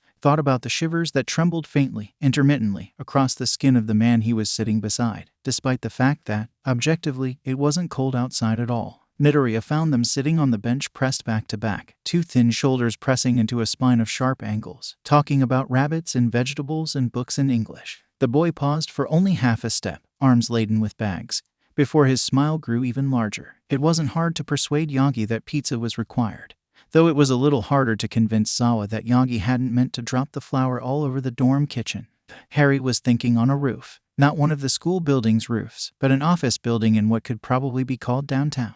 He was technically on patrol, or at least on ministry time, for all that his class on tracking spells ended over an hour ago. There was a folder of paperwork stuffed into one of the large spelled inner pockets of his inner coat that he was ostensibly completing, but he hadn't looked at it once. Instead, Harry had thoughts of a serial killer dancing in his head, though the fact that said serial wasn't a Death Eater was surprisingly refreshing. The agents at his class asked a lot of questions about tracking down the Death Eaters. He'd been, not confused, but maybe a bit surprised. Normally, everything was about Voldemort. Here, the wizards were far more concerned with the straggling Death Eaters that Harry and Kingsley had rounded up with brutal efficiency. He understood better when Murata had slipped him a file to help Harry prepare for the questions during his next lesson. There had been a series of killings in the lower town. Violent, vicious things that always ended with the victims dead. The police were thinking it was gang activity, or at least a group, both because of the level of violence and because there was such a wide range of ages, genders, and statuses for the victims. They appeared completely random, though were always attacked in the middle of the night. There was also no sign of obvious quirk use, or magic. The Ministry, however, suspected magic, or at least a wizard, because almost a year ago there had been a series of murders in the magical world that resembled these crimes in violence and scope. The victims had all been killed with a variety of different spells, as if the killer was experimenting. The killer had never been caught. The file Murata had slipped Harry contained the details of several of the more prolific cases, including the killer's last, after which they'd just stopped, disappeared, poofed the fuck away. The Ministry didn't claim they'd solved the problem, which was pretty impressive by Harry's standards of Ministry officials. The case was also clearly still on the minds of the agents, judging by the generally intelligent questions he'd gotten so many months later. Where Harry got stuck wasn't how the case was handled in the past, but the fact that the wizards were staying out of things this time around. Just because there wasn't proof that the same villain was behind the magical cases and these new attacks didn't mean that they should fuck right off and not provide the possible connection to the regular police force. A different mode of killing was unusual, but hardly impossible. Bellatrix had gone through phases where she preferred spells or knives. Yaxley had gotten meaner when he had the safety of the Ministry and anti-Muggle-born laws to hide behind. Dolohov had gotten more creative when old age had bent his spine into unforgiving shapes. Killers changed, and Harry's instincts said that the Japanese Ministry was sending the Muggles up a creek of blood without a paddle, much less basic first aid equipment, which meant Harry was going to interfere. He'd start with some questions. Maybe Murata would get him a few more files, but, well, he had a saving people thing. Harry sighed. He tucked the cross-section of cases into his document pocket and leaned back. The open air wrapped around his spine and whistled around his ears, encouraging him to lean further and further over the edge. There was a disturbance, a flutter of air that wasn't the wind or Harry's magic, and he sighed again. Those looked like some pretty glum thoughts. Without opening his eyes, Harry hummed, "I promise I'm not planning on jumping, Mr. Hero. So your thoughts are full of daisies, then?" Harry snorted, rather despite himself, but refused to open his eyes. Up here in the sky after an all-too-brief fly was the calmest he'd felt all week. He wasn't going to let a hero, well-meaning as he likely was, ruin that. Besides, it's not like falling would kill him. Not with Harry's flying skills and the shrunken broom that Hermione had attached to an earring for him. Though Aizawa might be upset if he heard Harry was taking risks. It's not like his cousin had actually seen Harry fly yet. And Zashi might do that thing where he gets quiet and Erie would team up with Izuku to give sad doe eyes, which were Harry's weakness. So, he probably shouldn't blow off this hero. Harry sighed, again, before throwing his own hero license in the general direction of the voice. He waited till there was the quiet sound of plastic hitting fabric, hopefully gloves, and then spoke. Serial killers are generally more glum than daisies, but do need some thought to puzzle through. Don't get too many foreign transfers. Eraserhead's a good guy to be under. At least this well-meaning hero had good taste. Harry felt a smile tug at his lips. He's the best. Underground heroes don't generally spend too much time on rooftops this high up, though. Eraserhead does seem to like rooftops he can run between. But I've always liked to defy expectations. The other hero snorted and tossed the license back. Harry reached out a lazy hand and caught it, trusting the wind to tell him where to reach. I get that. Good thinking spots up here, too. Harry hummed, letting the wind flap his coat around him. Anything I should be wary about, serial killer-wise? Harry didn't sigh yet again, but it was a conscious effort. He let the cold from the concrete of the roof settle into his bones and opened his eyes to stare at the clouds. Nothing you're probably not aware of already. I just got introduced to the Midnight Monster. Oh, yeah. Not my case, but I've heard some things. Not anyone's case, apparently. Crosses too many neighborhood and jurisdictional lines. Harry let his bitterness disperse into the air for a moment, before closing his eyes and pinching the bridge of his nose and yanking himself fully upright. Sorry, you didn't deserve that. Brought up some bad memories of other serials and incompetent officials. Have you ever wanted to set bureaucracy on fire? There was a strangled noise that was maybe a laugh. All the time. The commission is better than it was a couple of years ago. But I sometimes wonder if they know how lucky they are that I like the sky too much to be stuck in prison and am too lazy to properly plan how to get away with mass arson. Exactly. Harry opened his eyes and turned to beam at this hero who got it and then froze as his eyes met red. He blinked, but the red was still there. The hero, Hawks, blinked back, sardonic smile in place on a tilted head, clearly waiting for Harry to get over his shock with well-worn bravado. Except Harry wasn't stuck in a fanboy haze and didn't care a whit about popularity. Wings? You have wings. Hawks looked bemused. Yup, they're how I got up here. There was a question there, but Harry ignored that promptly. Beautiful wings. Hawks titled his head in the other direction. Thanks. You're Hawks, the number 2 hero. Yup. You okay? Harry scrambled to his feet, showing far less grace than he was capable of and making Hawks step forward in case Harry pitched himself over the side of the building. So you know about magic in the wizarding world. Harry wasn't asking a question, but he did note the dawning understating in Hawks's face. Oh, yep. I mean, I haven't dealt a lot with them. Edshot takes a lot of those cases, something about family connections. But yeah, I'm in the know. Harry bounced forward, absently impressed that Hawks only raised an eyebrow in response. Race me. He couldn't actually do anything about the serial killer until he talked to the Ministry and possibly Aizawa. Hermione also said that self-care was important. So, what? Race? Me. Harry didn't so much jump off the building as take a flying leap. Harry brought Hawks home, He's never brought a friend home before, but Keigo already knew Zawa, so it couldn't be that bad. Hawks had apparently just finished patrol when he spotted Harry on the roof, so they spent all afternoon to flying around and using their time well. Very well, particularly once Keigo had learned that Harry's broom was fast, good at turns, and not subjected to several laws of physics. And then he'd learned that Harry could throw Notice Me Not charms and some of the newer anti-radar spells on the both of them. They'd raced. Harry had shown Keigo the Ronsky feint. Keigo had shown Harry how to use winds to go faster. Harry had crashed into a building. Keigo had hit 3 separate trees. Harry had brought out a snitch. Keigo had cheated by using his feathers. Harry had retaliated with spells. They'd both landed in a pond. Keigo had also taken several photos and selfies to send to Mirko, claiming Harry as his new friend, which had made Harry blink and demand more lessons. He'd sent only one selfie to Hermione's phone, but was really proud of the aerial maneuvering it had taken and Keigo's wings framing them in the background.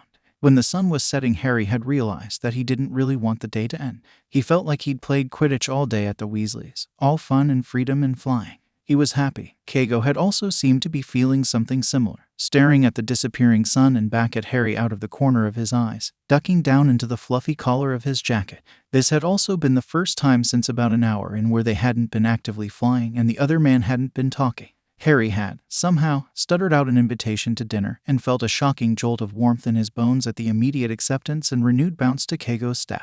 The quick phone call to Zashi, since Sawa was scheduled to be in a meeting with Nezu, to confirm that Harry could bring a licensed hero over for dinner also helped settle his nerves. Helped settle, not eradicate. Harry was maybe, just possibly, leading Keigo by the sleeve and babbling about food and what he should make for dinner as they headed to the kitchen in the 3A dorm. The surprisingly full kitchen. Erie was sitting at the counter with Sawa and Zashi helping her with some math homework while the Deku squad was sitting at the kitchen table finishing off dinner and starting homework of their own.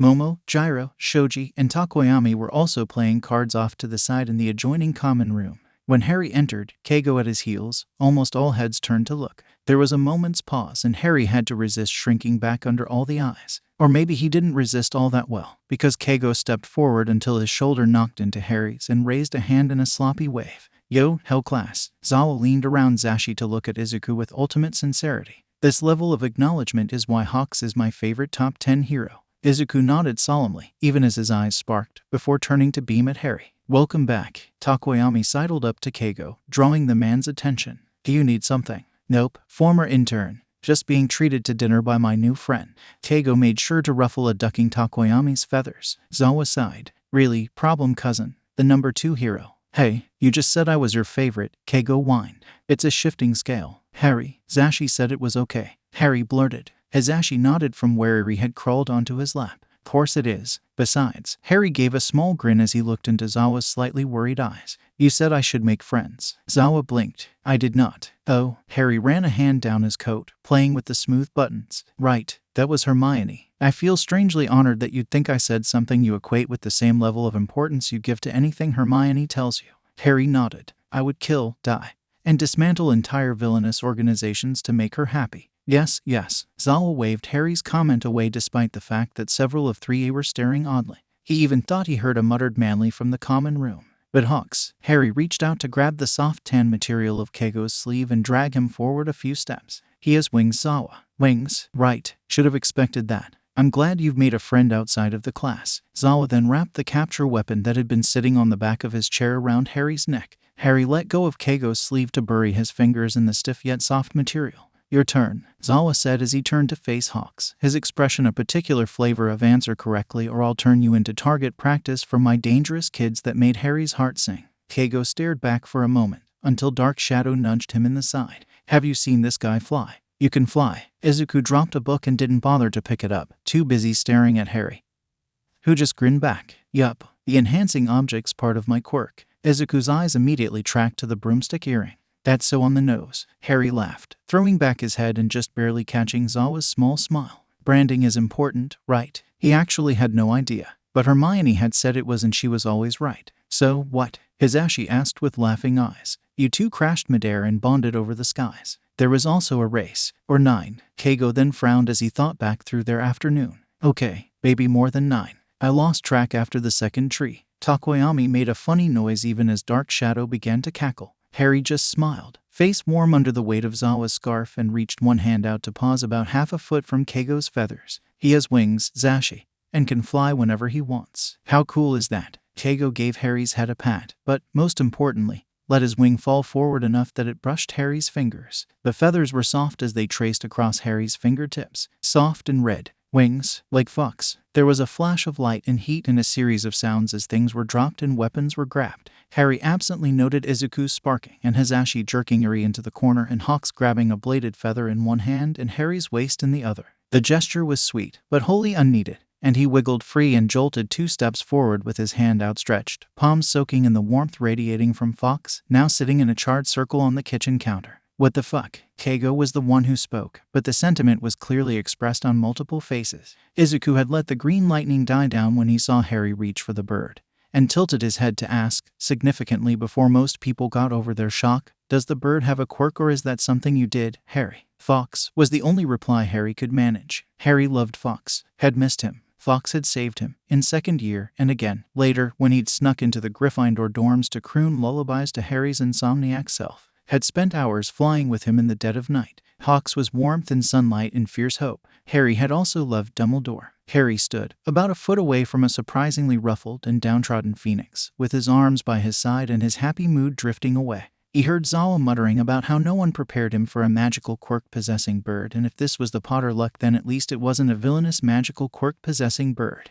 Hopefully, he heard Zawa, and absently tilted his head to try and track the sound, but didn't feel grounded until he registered Izuku's calloused hand tentatively wrap around his wrist and Keigo's large palm against the small of his back. "Fox," Harry said again, louder, and the bird lifted his head to trill back. "I'm mad at your master, previous friend. He did not great things and lied and trained me for war without telling me, and Zawa would probably try to punch him in the nose, which says something cause he only does that to people who deserve it and I trust him even though it's only been like a month. So, I'm mad. Hermione says that's okay." Fakes lowered his head and gave a coo, long and low and mournful. The sound kind of made Harry want to cry. Instead, he took a step away from kind hands and scooped Fox up, dignity be damned, and cuddled the ball of fluff and feathers to his chest. A small sob maybe broke out when a beak butted against his chin. "Yeah, I still love him, too. You can stay with me, if you want. If you're lonely." Fox butted into his chin a couple more times, before hopping out of Harry's arms to settle on his shoulder, cuddling into his hair and letting his long tail swish across Harry's back.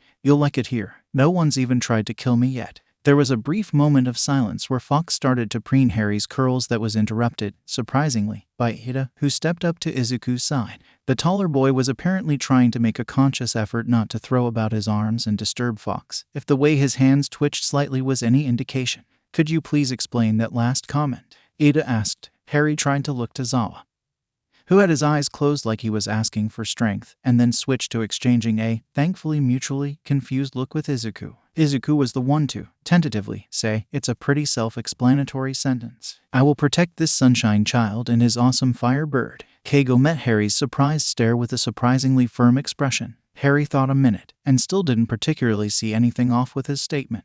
He did, however, recognize several of the sad and slightly disheartened expressions around him that usually meant he'd revealed something about his childhood or the war that wasn't exactly normal. Mrs. Weasley in particular wore Momo's current expression quite often.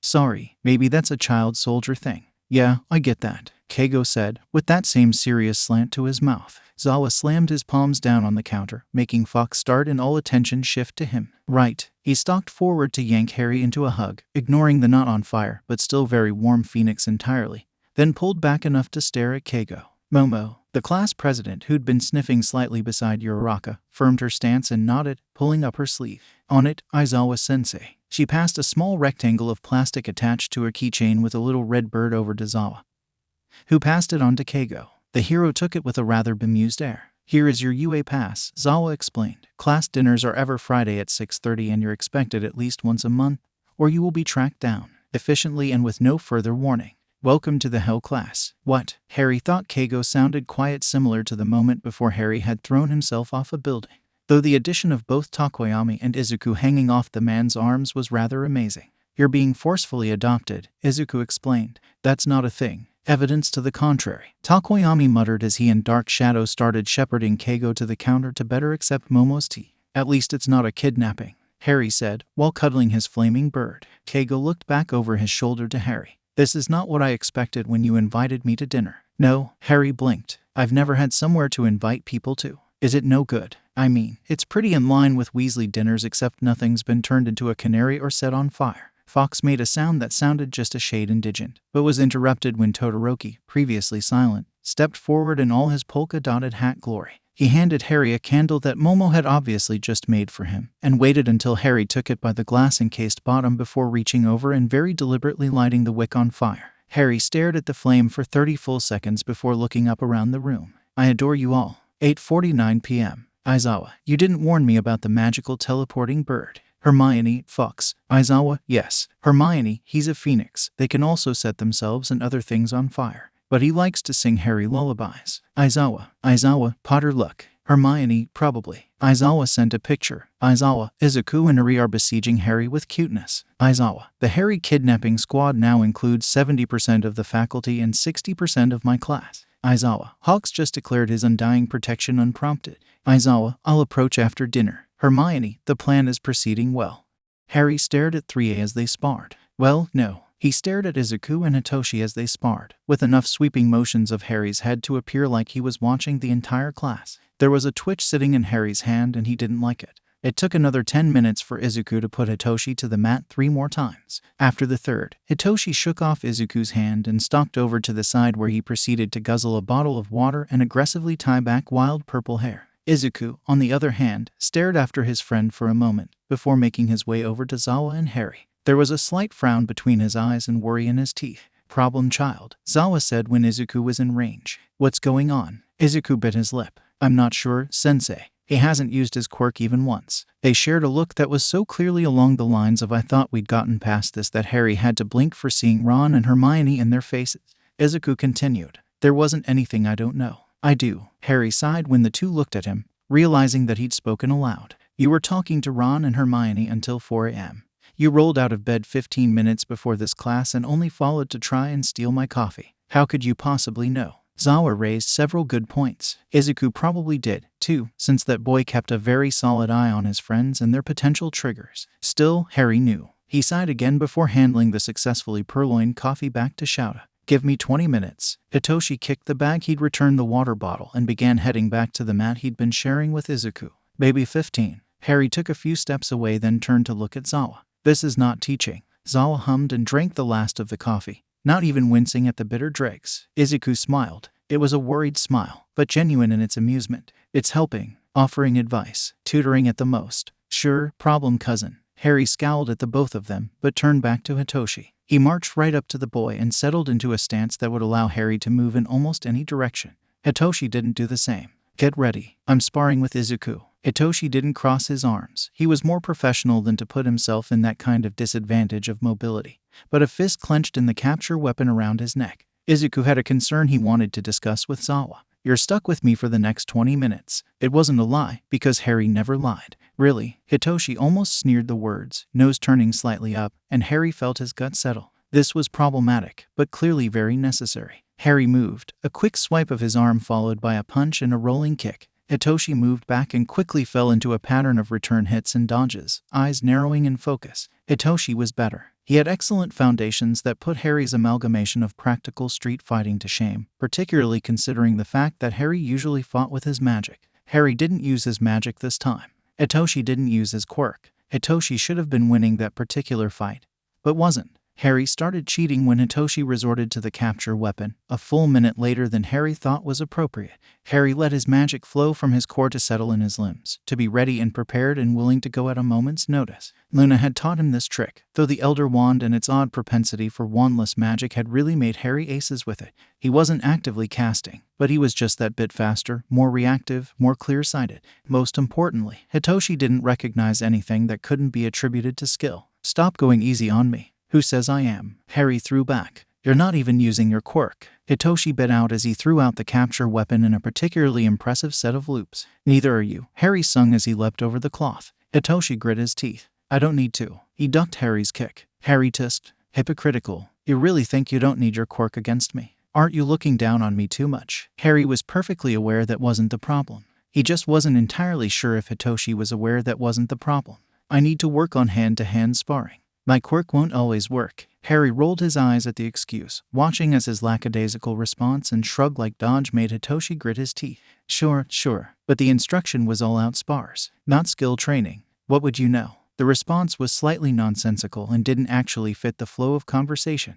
But, well, that was thing, wasn't it? Harry did know. Izuku did too. Almost. Or parts of it. Shades, maybe. There was difference, however, between being told you were worthless so many times the letters were weights on your bones, and being told you were wrong so many times the sounds were poison in your veins. Harry knew this, because he'd experienced both, and the little freak in the closet was worthless but mostly alone, while Slytherin's heir, the attention-seeking glory hound, public enemy number 1, was wrong but never alone. Was wrong and just kept coming back despite Harry's efforts to bury him deep where titles couldn't reach. Even when he was golden once more, since titles were fickle and ever-changing. Even when there weren't whispers around corridors and scripts lacing newspapers, Harry couldn't get away. He kept digging up the bones no matter how wrong they were. No matter how uncertain he was that they were even his bones. Because what did it matter when he knew he was wrong? When the whispers lived in his mind and the scripts read themselves in his dreams. He clutched mirror frames so hard his fingers bled. Eyes searching and roving and digging for the edges. For where he and Voldemort were the same tarnished coin.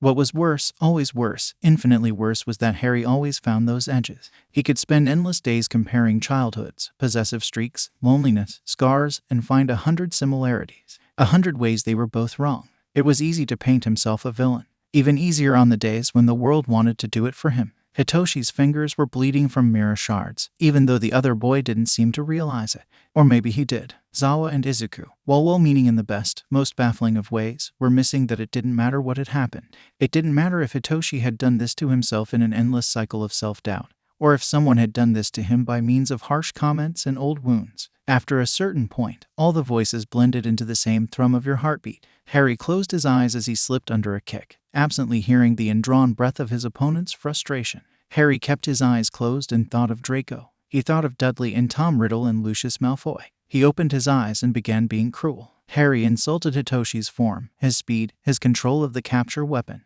Harry picked on the fact that Izuku had left him, that Aizawa was watching him fail, that the class wasn't paying any attention at all. Harry used all of things he'd noticed as an instructor, as a commander, all things he would have spoken and prodded and encouraged and tore into the boy.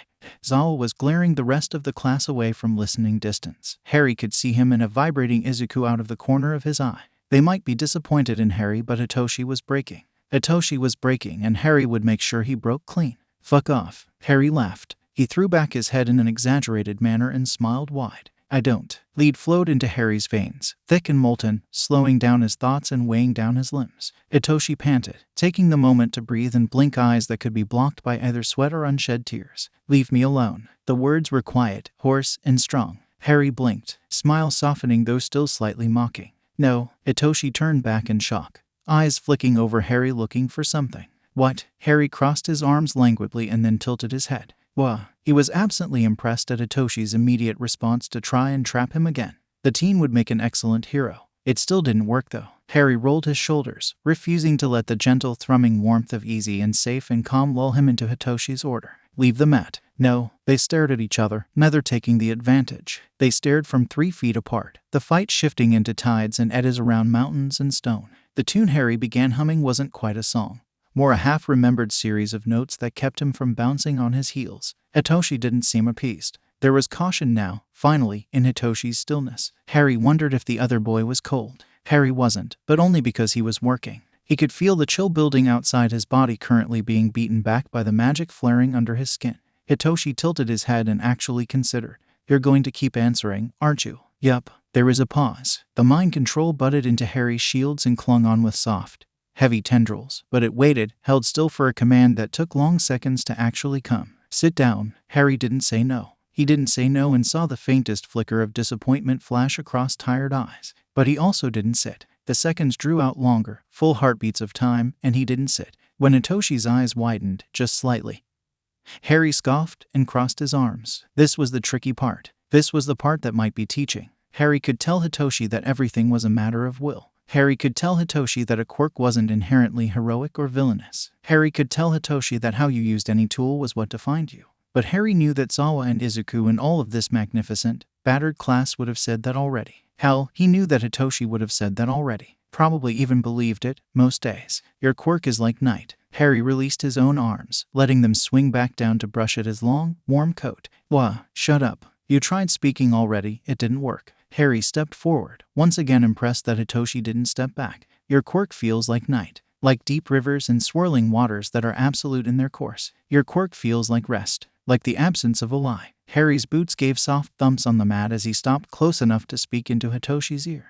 Aizawa and Izuku could probably still hear him, but Harry didn't care. The words sat burning on his tongue. They tasted like ash. I've been under mind control, Hitoshi Shinso. I've had my head ripped into and torn apart by a hero in villain's robes, leaving us both flayed and shattered and untrusting. I've had a villain wrap thin fingers inside my mind like weeds and dig at the secrets there, leaving pain and nightmares and false memories in his wake. Harry tilted his head, lowering it just slightly so he could look at wide eyes and falling nostrils from an angle. He made me bow. He made me move like a puppet on a string. He tried to make me kill. Harry tilted his head back the other direction, staring up to the exposed beams in the ceiling. Well, I think that sentence is terrible enough if it ends there. The shadows above the fluorescent lighting were interesting and sharp and held Harry's attention for long enough to settle his racing heart. Long enough for Hitoshi to get impatient, too. So you won't obey again. Hitoshi sounded subdued and a bit skeptical. Also very tired. I won't, Harry agreed. That's not the point, though. Harry let his head fall forward onto Hitoshi's chest, and Hitoshi finally took that step backwards, looking like a startled cat.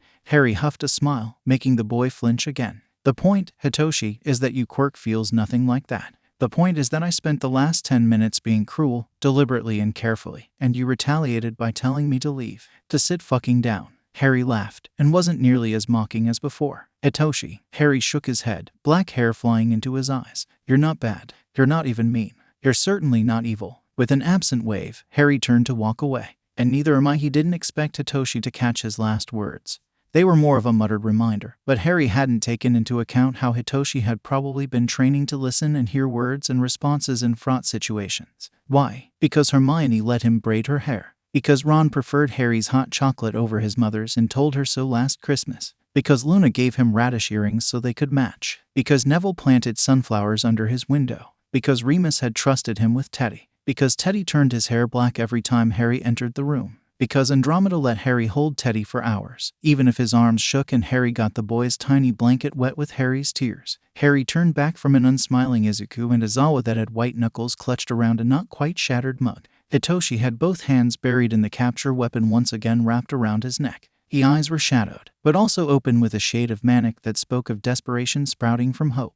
Because I don't want to be. And then Harry left. 1:04 p.m. Aizawa, my class is blowing things up again. Can someone check on Harry? Azashi, what happened to my baby cousin? Aizawa, teaching. Getting stuck in memories. Shit explosions by. Snipe, I'm starting a shooting class. Any other class? Lunch rush, I have the second wave of lunch. Lunch rush, if you see Harry you can send him to me. He likes cooking. Azashi, damn it, I've got 3 firsties trying to throw fists. Nezu, I'm free. Vlad, are you allowed to meet Harry yet? Didn't Aizawa have you under threat? Nezu, Aizawa requested to supervise the first meetings. Nezu, which have happened. Vlad, I'm not sure introductions and passing him in the hall count as meetings. 13, wait. What threat works against Nezu? 13, and I'm in Gym Theta. 13, too far. Azashi, refusal of Nezu's teaching rights for Shu's Hell class. Azashi, particularly Midoriya and Yaoyorozu. 13, mean. Nezu, found him. Azashi, Nezu. Yagi, you can't stop them. Vlad, accurate. Yagi, Nezu. Yagi, Harry's primary mentor was a combination of you and I. Nezu, Vlad, that seemed like a bad idea. Yagi, yes. Nezu, understood. Azashi, shit, Shu's gonna punch someone. Yagi, the mentor is dead. Yagi, and Nezu's pretty fast. Azashi, it's cute how you think any of that will stop him. 1:47 p.m. Aizawa, fuck. Shouta had a sinking feeling in his stomach as he placed one palm on the door that led to their classroom. He paused a moment, perfectly aware that the 20 students behind him were starting to shift on their feet, and tried to figure out why his hero instincts were telling him to fucking flee. He turned his head to meet the confused green eyes of his problem child, then the red eyes of his other problem child. Bakugo scowled, but he'd been surprisingly well behaved today. The explosions earlier weren't even his fault. A quick glance over to Yaoyorozu and Todoroki and their slightly singed eyebrows revealed them as unlikely candidates as well. Shouta sighed. being a hero and brave and all that sometimes sucked. But he opened the door because he was a good teacher? Damn it. He immediately shut the door. Nope,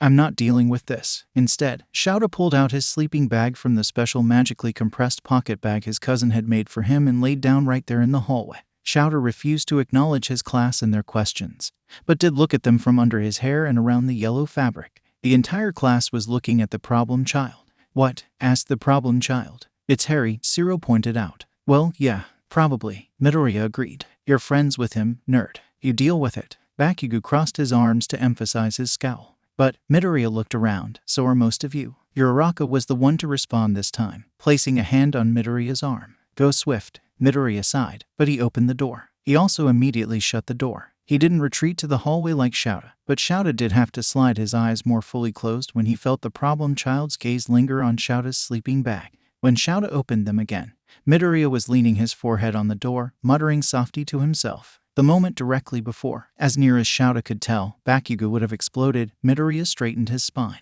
You know what? He said to the door. Yeah, I'm in. He then sparked up green, opened the door, sped inside, locked the door, and yelled back, you can find your own way in, you cowards. The chaotic silence left behind was beautiful, still not as dramatic as Harry's teleporting exit with the Ministry Stooge. But Shouta was willing to give Midoriya extra points for composure. Ada sighed, and really, the class needed to do something nice for that poor boy. Maybe Shouta would assign a simple, straightforward essay, one where Ida could write about his brother. I'll go get a teacher. Someone with a key should be in the staff room. Ida returned 10 minutes later with both Hisashi and Snipe. Hisashi was twirling the key he got off of Nezu for when Shouta took naps in the classroom, and Snipe was clearly just along for the ride. The angle of his cowboy hat was radiating amusement. Really, Shu? Shouta opened one eye and raised his eyebrow at his husband. Yes. Hisashi gave a low chuckle and unlocked the door. Shouta's class held their breaths as the door opened, all crowding close in case Hisashi slammed the door shut, too. He didn't, and everyone slowly filed inside. Even Shouta decided he didn't really want to miss their reactions and gathered his sleeping bag in his arms so he could better lean in the doorway. Harry was sitting at Shouta's desk with Nezu on his lap. Harry was also dragging his hand through Nezu's white fur in an intermittent pattern. The two of them weren't paying any attention to the students milling about the front of the room or slowly filing into their seats. Instead, they were focused on Midoriya, who was standing with his back to the class, leaning forward with one hand on the desk and the other gesturing to what appeared to be a full-sized blueprint. There were also 2 open notebooks, copious use of red pen, and a city transit schedule thrown onto the surface. The moment Kaminari and Ashido got within 2 feet of the table, the blueprint vanished and Nezu hopped down. Hello, Aizawa. I'll be stealing Midoriya and Potter for private lessons every Wednesday. Shouta tilted his head, acknowledging bright black eyes and a twitching nose. Yeah, okay. But I want 2 hours heads up for planned chaos and video proof when possible. Perfectly reasonable. I'll prep the materials before this Wednesday, boys. Bye, Nezu-sensei. At least 4 separate classmates looked unnerved by Midoriya's chippy response. Shouta wondered if he could give them extra credit. Weren't you trying to prevent this? Snipe asked, amusement now lacing his tone as well as his hat. Hisashi snorted loudly as Shouta left the doorway to approach the desk and sink his fingers into messy black hair. Hisashi met the stares of the Hell class and Snipe. Look, he wanted to manage the chaos, not prevent it outright. Shouta smiled. His husband knew him so well. Did you have fun, problem cousin? Harry opened his eyes and gave a lazy grin. Yup. Hisashi waved a hand in their direction. See, Shu just didn't want too much at once for fear of it getting overwhelming. He'd never deny controlled chaos, particularly if it made his boys happy. Midoriya tapped his chin. There's also the fact that Aizawa-sensei interned for Nezu-sensei during his 3rd year at UA. The class collectively whipped their heads to stare at Aizawa-sensei, who abruptly decided that head pats weren't enough and loosely wrapped his arms around Harry's shoulders and receded his head on Harry's curls. His cousin laughed, the sound reverberating into Shouta's bones. I didn't know that. Snipe sounded aghast, the amusement finally gone. Really? Hisashi asked. But you were teaching here during that time. Hisashi. Shouta waited till his husband looked at him. It was an underground internship. Most people didn't know. Shouta paused, then glanced down to the notebooks, talking a moment to partially parse the code. And I have a list of average response times for that area if you're interested. Possibly response team profiles, too. Harry and Midoriya shared a look, before Midoriya nodded. Very interested. Thank you. Shouta grinned, all teeth, and somehow knew that his cousin echoed the expression. Izuku, half sitting on the desk, didn't have quite the same response. Instead, he smiled bladed sunshine. Izuku hummed to himself the Thursday after his second private lesson with Nezu-sensei and Harry. The class was slowly filling up. ready for the start of the day, and Izuku knew it was going to be a good one. Kaken entered later than usual, with only 5 minutes to go until the bell. He walked directly towards Izuku with controlled steps, which gathered a lot of attention, particularly when he proceeded to even ignore Kirishima. When Kaken slammed both palms, unsparked, onto Izuku's desk, Izuku had to fight to keep his expression sunny. "Deku, why is our middle school on fire?" Izuku kept beaming. "I heard there were structural issues." "Dude," Kirishima interrupted. "Your middle school's on fire." "Structural issues," Izuku chirped. Not lied. It wasn't a lie, though Izuku was good at lying. There was something wrong in the very structure of that building, after all. There was rot festering in the foundations that slowly grew and bred and dragged everything else down to its murky, putrid level. It grew in the education of the school's teachers with their blind eyes and grasping fingers. It bred in the setup of the school's rooms with their dark corners and heavy doors. It dragged in the minds of the school's students with their casual cruelty and blind morality. Kaken scowled. "Structural issues." Izuku beamed so hard his eyes were almost closed. The news said something about faulty wiring and shoddy maintenance records. I wonder what else might be found. Izuku knew what would be found. He'd always known about the security cameras and the banks of storage, blackmail waiting at his fingertips if he could just figure out what direction to push. Nezu-sensei was good at providing direction. Once the fires had burned out and a select group of very competent heroes, firefighters, and police were first on the scene, quite a bit would be found. Aizawa-sensei and Harry had made sure of it. When their patrol last night had just happened to include Aldera's neighborhood, Aizawa would never plant evidence, would have been far too busy kicking down doors and leaving specific drawers conveniently open in strategic places, but Harry might do a lot of things. So, maybe Izuku didn't know everything they'd find at the school under rubble and broken locks and surprisingly intact filing cabinets. But Izuku knew enough. Izuku knew enough to drop the smile for the barest of moments, believing that whatever expression was left on his was something that Kaken would understand better than almost anyone else in this class, something born of being failed so utterly in such radically, desperately different ways. Structural issues. That's what I heard. Kaken blinked again, then snorted. Good fucking riddance. He went to sit, shoving Kirishima in front of him, and Izuku let a different smile creep up. He wondered if he should let the class know they might have a slightly late start today. Harry and Aizawa-sensei seemed awfully busy grinning manically at a video on Harry's phone in the corner. The only one who'd been brave enough to approach either of them this morning had been Hitoshi, who'd handed a shocked Harry a cup of coffee before wandering off to his own desk to nap until class started. Izuku was proud of Hitoshi. And Harry. Harry was sitting on Izuku's desk when he felt the burning. He'd been talking to Bakugo, taking advantage of the fact that he'd finished the assignment early, about breakfast recipes. The burning seared into his skin despite the minimal heat the battered coin was actually giving off, even as Harry's heart settled in his throat as he watched tiny, coded letters inscribe themselves across the surface. Spices. Bakugo didn't sound concerned. Not yet, though there also wasn't the usual tone of mockery to the name he'd awarded when Harry had eaten a full bowl of the other boys' chili without flinching.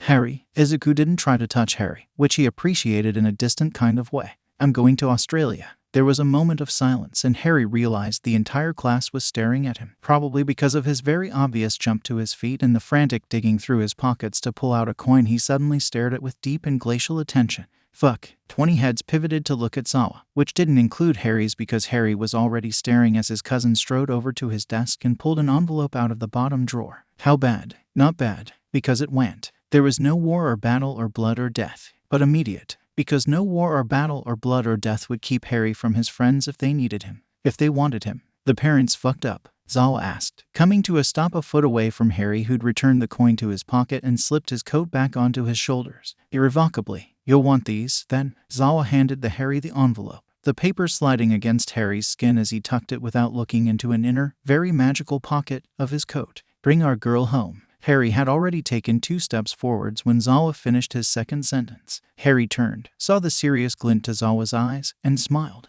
It wasn't a beam or a grin or a smirk. It was a tiny smile that made Zawa blink in its sincerity, and Harry had no idea how to stop it. So he didn't. Just took another step, raised his arm and shouted, "Fox." He flashed away in fire and sparks, Phoenix song trilling around him, knowing with an odd kind of certainty that he could come back, that he would, and that Hermione and Ron would be coming with him. The bungalow was large, the kind of large that spoke of money and prestige and wanting everyone to know it. Harry hated it immediately with the kind of vitriol he'd only ever attributed to number 4 Privet Drive. He knocked with deliberate politeness. There was the sound of quiet feet and then the door opened to reveal a rather beautiful woman with curly hair and sharp eyes. Eyes that held no recognition. Harry wanted to punch her, He didn't, because that would be wrong and Hermione would be sad. But Hermione also said he should acknowledge his own emotions and desires. This woman should recognize him. Hermione had returned all of her parents' memories, so she should recognize her daughter's best friend, particularly since Harry knew that Hermione had photos of them up in her room. He'd spent the better part of a weekend finding and practicing a spell that would keep said photos still so she wouldn't break the statue with extended family members. It also talked about her board of photos rather in depth shortly after they'd returned to Hogwarts in their 3rd year. Ron and Harry had been a mite possessive after being separated from Hermione by means of a basilisk and then summer holidays. They'd tailed her everywhere once they were all back. They waited for her in the mornings, escorted her to class, sat crammed in the same seat or couch each night. They'd done this until Lavender called them creepy. Hermione had bitten Lavender's head off and scolded her so completely that the girl had cried in response, before dragging both of her boys by the wrist to an empty classroom. She'd then promptly burst into the kind of tears that had turned Harry into a panicked but clingy Cola and Ron into a panicked but determined mother hen. They'd missed curfew that night and had a rather heartbreaking conversation about friendship, about what it meant to have only family friends, who really had no specific interest in the child who wasn't brilliant or athletic or perfect or funny or a girl, about what it meant to be so obviously brilliant and so obviously strange that children had their pick of reasons not to play with you, about what it meant to live in a cupboard in a house with a bully who convinced everyone that hate was appropriate and deserved.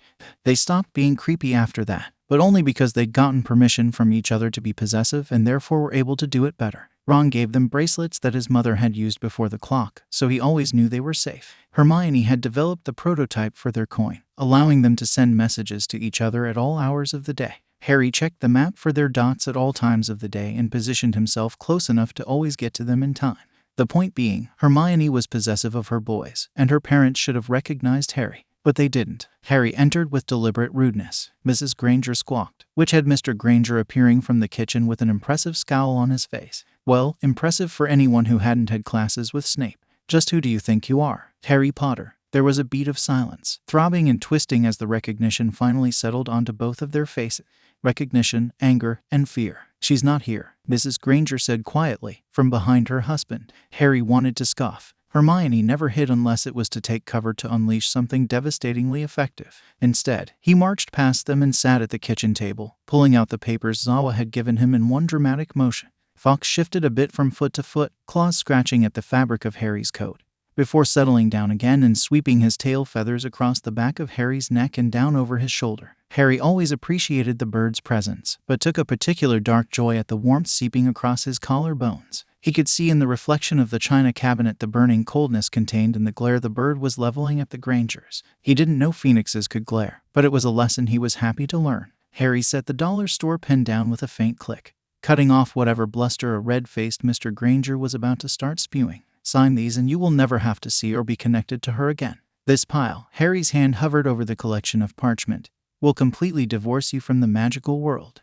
No matter what happens to Hermione, arrest, injury, death, you will not be contacted because your names will have been magically removed from all documents including family registers. Harry paused a moment, but decided he didn't really need to look at them with Fox covering the intimidation side of things so well. These papers cover the approval of the magical removal with the English and Australian side of things. Hermione will basically be disowned and stripped from your wills and governmental databases. There will be no discernible record or connection. No need to file the paperwork on your end. It will be like she was never born. The Grangers looked at each other, but it wasn't to hesitate. It was to share a look of relief. They signed. Why? Mrs. Granger asked Harry as he stood up, limbs stiff from being held to perfect order. Why help us, I mean. Harry snorted as he collected the documents and tucked them into an inner pocket of his coat. I'm being greedy. He let out a deep breath, then turned to face the faces of the two people who were once Hermione's parents. He didn't want to ask, but Hermione might want to know. One day. Why sign? Mrs. Granger's face twisted.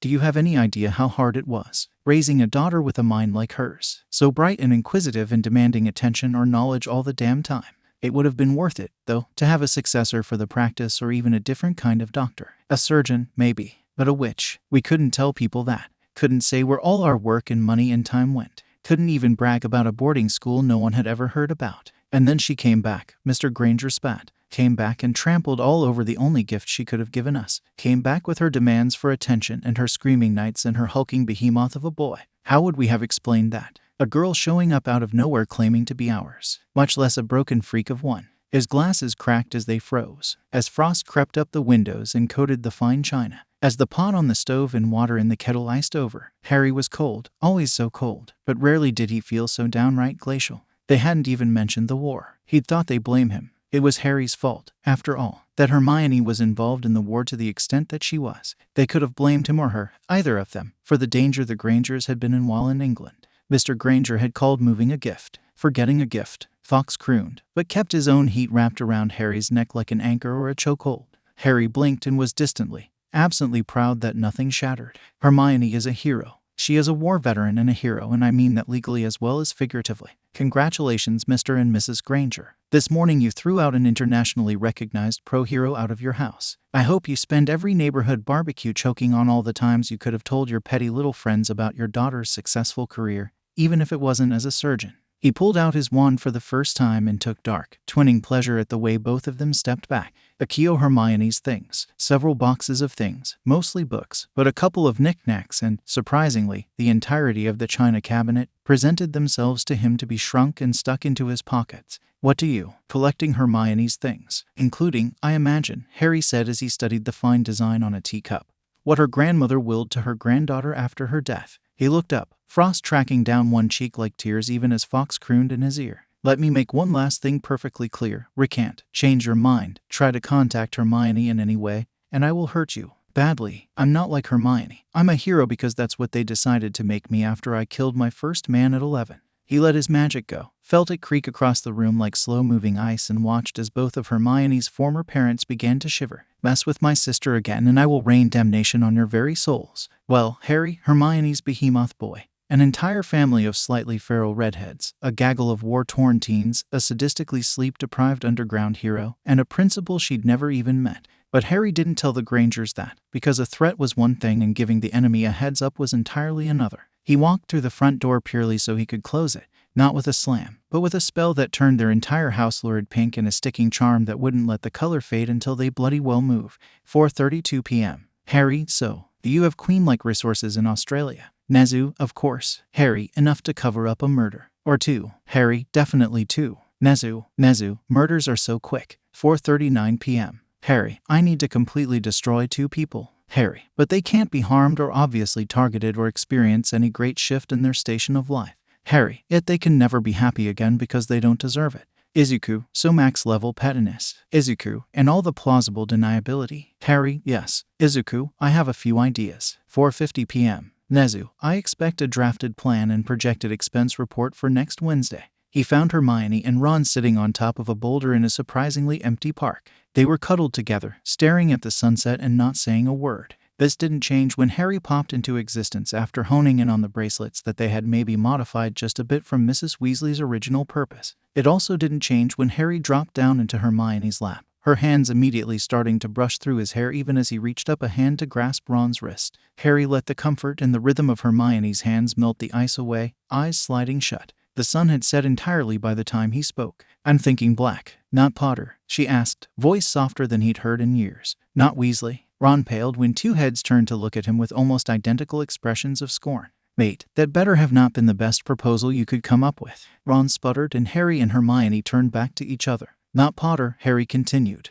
They're too nice. You've got the sneaky cleverness of the Blacks. Besides, it would piss them off if any of them were here to see it. Hermione smiled, except for Sirius. Sirius would have loved to see a mudblood adopted into the noble and most ancient house of Black. Harry nodded, despite the inherent difficulty of the motion when he was still lying down.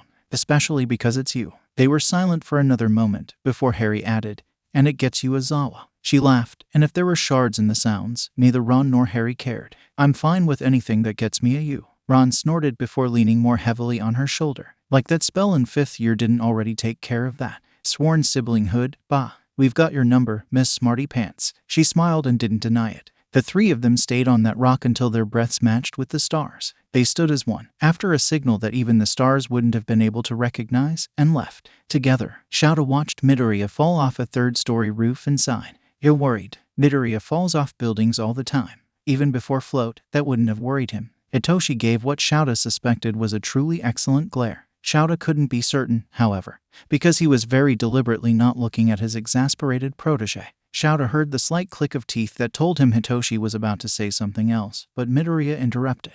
His arm guard was smoking slightly as he stretched said arm, finally shaking the limb to get rid of any lingering feelings of impact. He grinned at them as he approached, the smile sliding into something more sheepish when they both raised their eyebrows. Oops, Hitoshi scowled. He was on your team. Midoriya shrugged. Kaken thought I'd see his plan and act around it, which I did. My reaction time was just a little off. There was another explosion, and Yaga's voice telling Kaminari that he was out. The exercise was almost over, only the pared-down remains of 2 teams left to clear the course. Shouta felt himself frowning, and then almost immediately felt 2 sets of intense eyes on him. What's wrong, sensei? He's worried. Hitoshi interjected before Shouta could do anything but scowl. Midoriya tilted his head before turning to studying the exercise, and, apparently seeing nothing wrong with Bakugo sailing off the edge of a building while a fist-pumping Uraraka turned to get back to business, smiled brightly. You have nothing to worry about, sensei. Which he didn't, because Shouta wasn't worried. Not about his students who were trouncing the record from Vlad's class for this exercise,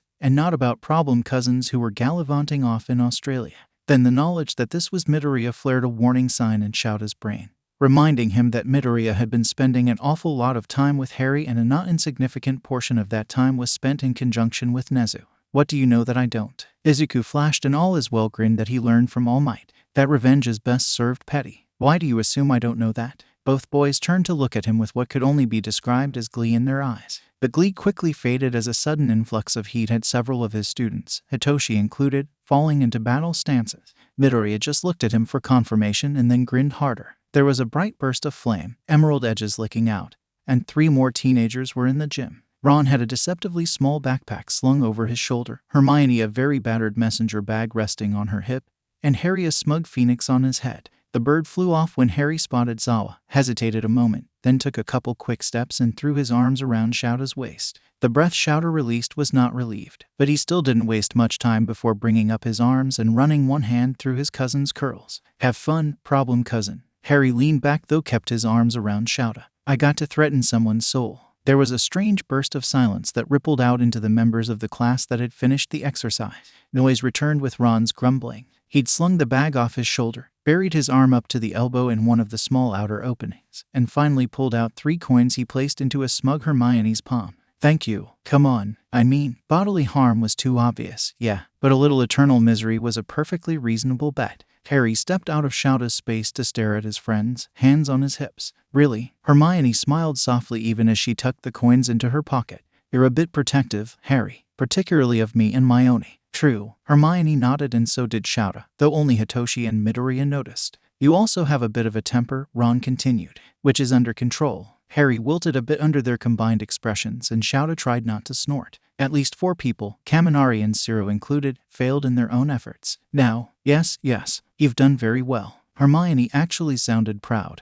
which made Harry look wary, which Shouta thought was valid, since he was pretty sure Hermione's hand twitch meant she was resisting the instinct to pat Harry on the head. Shouta did it for her, and got a scowl from Harry and a grin from Hermione. Ron just rolled his eyes. And that actually makes you more scary, mate. Not less. He sighed. And you're absolutely mean enough to threaten enteral inconvenience. You don't threaten what you're actually planning to do. Then it's a heads up which gives them time to prepare and makes no strategic sense whatsoever. All had pivoted to look at Midoriya, who tilted his head in confusion at the attention. Harry just grinned and bounced on his toes. That's Izuku. We know, chorused Hermione and Ron, sharing a look that had remarkable similarity to one Shouta had shared with Hisashi on occasion, including the time they'd gone to say goodnight to Erie and found her. Izuku. And Harry curled up for a story time featuring Izuku's voices and Harry's illusions. Harry blinked, then turned to face the majority of the class and waved. I'm back, and I brought my siblings. Not legally, yet, Hermione pointed out. Harry scowled. I do not care. Zawa got to adopt 20 teenagers, I can adopt 2. Logical. There was a pause where Shouta's students stifled giggles or sighs, before Ida and Yaoyorozu stepped forward to give formal introductions and welcomes. Hermione smiled, again, and seemed to take comfort in the regularity of manners. She gave a little half-bow. I'm Black Hermione, and this is my boyfriend Weasley Ron. Ron slid an arm around Hermione's waist at the slip. Yeah, we're the ones who have been keeping this idiot alive since he was 11. Harry nodded solemnly. It was a difficult job. So you're a hero team, Gyro said. That actually makes a lot of sense. Hagakure threw in. clearly thinking of some of Harry's odder habits and tendency to turn and ask something of someone who wasn't there, only to get a softly sad look on his face. The three English veterans looked at each other out of the corner of their eyes. The paperwork that had been drafted to get them in Japan as foreign heroes hadn't actually specified them as a team, but formal teams weren't exactly common. Yes, Shouta was completely unsurprised when the three of them spoke in unison. Shouta took the moment as tentative greetings and more detailed introductions were going on for his own appraisal. Hermione looked exhausted.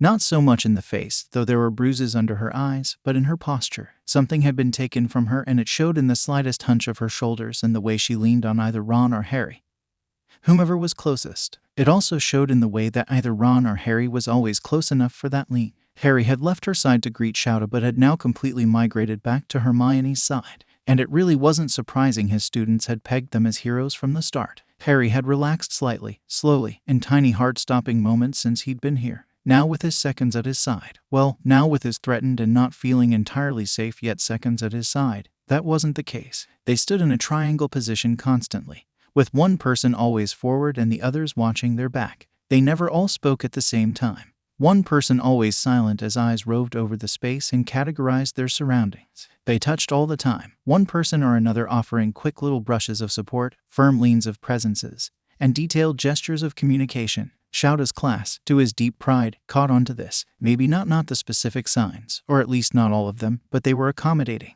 They didn't crowd or force conversations or wander behind the trio. It wasn't surprising, exactly, that his class recognized trauma-driven behavior and codependency, but he was proud of their tact all the same. Before Shouta could move from pride into active plotting, Uraraka and Bakugo slammed into the ground several feet away, Kirishima, Tsui, Takoyami, and Yagi trailing behind. They were panting, but grinning, even as Yagi declared Uraraka's team the winner for clearing the course with the most remaining members. Uraraka strode over to put both her hands on Hitoshi's shoulders. Your sacrifice was greatly appreciated. Hitoshi grinned while Todoroki, the player that had been taken out of the field by Hitoshi's sacrifice, sighed. Oh, I'm sorry. We didn't mean to interrupt. Shouta jumped on Hermione's words, really not wanting her to take anything else onto her shoulders. You didn't. This was the waiting field for those already out and we were wrapping up anyways. She nodded, taking him at his words. But Ron looked up from the screens around him. Obstacle course, sort of, Midoriya answered. Your team needs to make it to several checkpoints throughout the city before meeting up at a central location. We ran it earlier in time turns. Then this round is a free-for-all where we could also interfere with other teams. Ron looked into the cityscape. So guerrilla fighting while balancing physical obstacles, checkpoint accessibility, and team distribution. Hermione studied the students and the damage to their costumes. Obstacles include fire, paint shots, and scattered interference. Robots are likely, giving UAS reputation and the difficulty of using human involvement for a low-tier exercise. She tapped her chin. Mapping, definitely. And target recognition. Moving shields instead of standard. Emphasis on speed, not strength. Harry blinked at his friends as they continued to discuss the field, to the general bafflement and occasional approval of the students. He then turned to Shouta, a question on the corners of his slowly smiling lips. Shouta exchanged a glance with Yagi, and finding him in agreement, nodded to his cousin. I don't have a problem with it, if you're sure. It would even be educational. His students were good, particularly at teamwork, but they weren't a battle unit. It was rare that they got to see professionals completely the same exercises they did. Harry cocked his head, clearly thinking it over. It's fine. There's not a monster at the end. And I think we have some energy to burn. He accepted and read over a paper from Midoriya before turning back to his still analyzing friends. Harry gave a whistle that was less demand for attention and more request for awareness. Both Ron and Hermione immediately turned to Harry, straightening up at his smirk. Fastest time was 22 minutes. 8 hidden checkpoints. Environmental, situational, and directed obstacles. You up for it? They didn't even look at each other, just lit up with matching gleams to their eyes, battle-worn weight slipping off their shoulders as the challenge nipped at their heels. Restrictions? Hermione asked. B-level power. Nothing wide area. Ron's right about the city and I don't want Nezu or Zawa billing me for damages. Ground level focus. We don't have the equipment approval for rooftops or higher. Mission standard 4. He turned with a tilt in his head to Ron, who nodded in approval. Confirmed. Prioritize speed, stealth, power. Right. Hermione's on target and scoping. Ron on defense and area watch, and I'm versatile front and support. Shall we? They nodded as one, then turned to Yaoyorozu. Could you please show us to the entry location?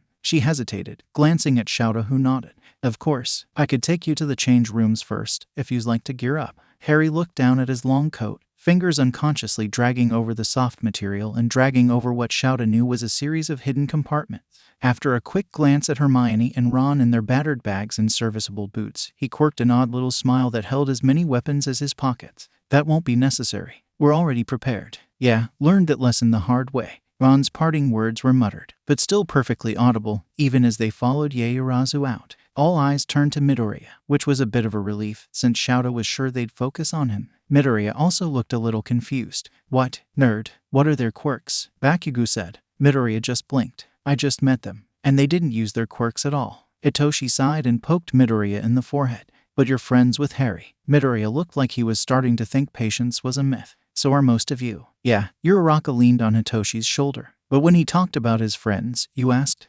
Midoriya closed his eyes for a moment. Fine, though he also looked at Shouta for confirmation, before nodding. Black's quirk is called Cast. She's able to create effects based on set patterns she's ascribed meanings to, like self-creating a computer code but for her quirk.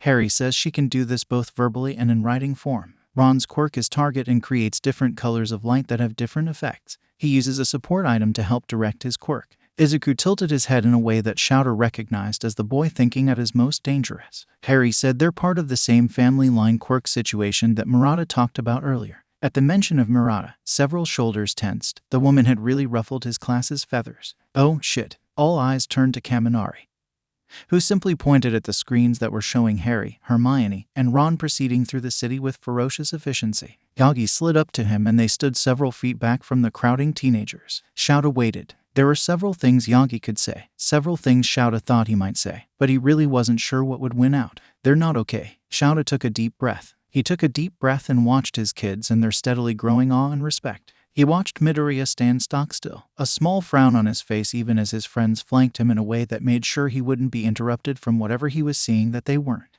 He watched Yagi and the man's tightly clenched fist. He watched Ron shoot light after light at robots from his spot on a low roof, manic grin hidden under bladed focus. He watched Hermione crouch, runes spreading out from a paper pressed into the ground to her determined delight. He watched Harry stand at her back, legs pressing into her spine, laughing as he turned an incoming drone into a rubber duck. Cold settled into his stomach, the heat a bruising warmth that was far from the burning, corroding worry that sometimes ate at his skin. We're working on it. When Harry walked into the apartment, Shouta felt a surge of warmth and affection, particularly when he walked right up to Shouta and leaned into his side. This feeling only faded marginally when Harry didn't look up. What's wrong? Hermione's sad. She's probably going to be sad for a while. Kiddo, Hisashi responded in Shouta's place. Harry looked over, frowning at the other man over Shouta's head. Hisashi had been, ostensibly, marking like Shouta, but had really been reading a sappy novel on his laptop. Hisashi put the laptop down to focus on Harry, though, and gave the couch cushion in between him and Shouta a pat.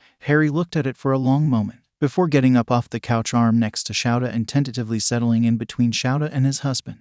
Hisashi gently placed an arm across Harry's shoulders, and then clearly had to suppress a coo when Harry leaned into the gesture. Hermione isn't allowed to be sad though. Hisashi blinked, but was well used to what was apparently the black level of possessiveness over their loved ones. Erie was too, and shuffled over in her apple-covered pajamas to settle into Harry's lap, a slightly awkward Midoriya following. He was still holding the picture she'd bamboozled him into helping her finish before story time in bed. Where are Hermione and Ron? Midoriya asked, which was a fair question, considering the three of them hadn't been apart much the last few days. They're on a date. Harry brightened, his arms now around Erie. They said they'd let me know when they get back, but I shouldn't hear from them otherwise unless they get lost. Which, since it's Ron and Hermione and not Ron and me, probably won't actually happen. She was really looking forward to it. See, Hisashi nudged Harry. It's just going to take time. But it's not okay that Hermione's sad. Harry hesitated and Shouta shared a look with Izuku. That was a dangerous kind of pause. I'm going to do it. Harry sounded very determined.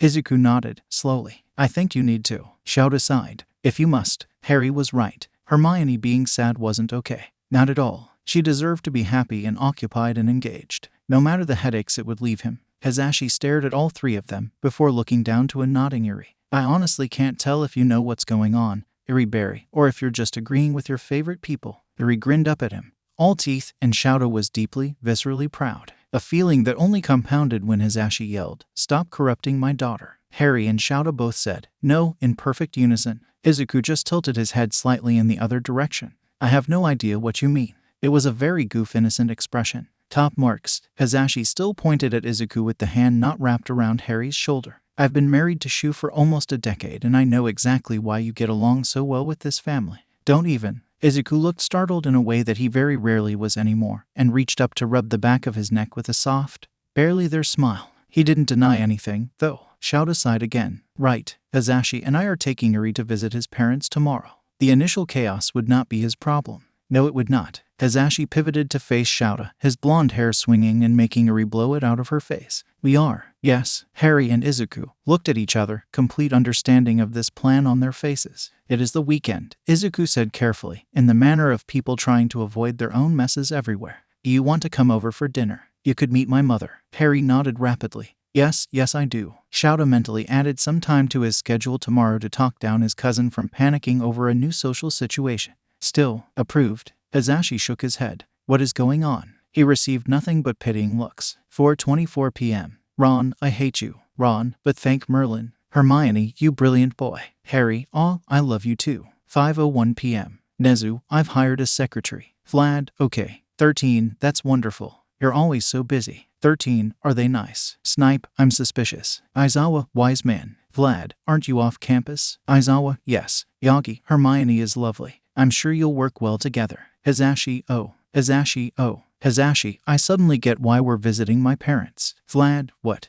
Nezu, I'm very fond of the black cousins. Snipe, called it. 13, oh. You have another cousin. Aizawa, she was officially adopted this week. Vlad, of course she was. Aizawa, she blackmailed a reporter at 15. Aizawa, then did the same to a room of government stooges at 18. Aizawa, hurt her and Harry and I will rain damnation upon your very souls. Hazashi, you can't see it. Hazashi, but Shu is wearing his awake and serious face. Snipe, shit. 13, I can't wait to meet her. Snipe, so no one is worried. Snipe, you know Aizawa only mentioned blackmail as a warning. Snipe, a tame one, because he's not going to give up his cousin's best tricks. Vlad, you're paranoid. Hazashi, he's learning. Hermione, thank you for the faith in my abilities and I promise to live up to expectations. Hermione, I look forward to meeting you all the future as well. Vlad, you already gave her entry into the chat. Nezu, I did not. Aizawa, unlikely. Vlad, I apologize. Snipe, thank you. Nezu, now if you'll excuse us. Nezu, the tea is ready. Hermione, oh, excellent. Hermione, have a lovely night. Yagi, see, so lovely.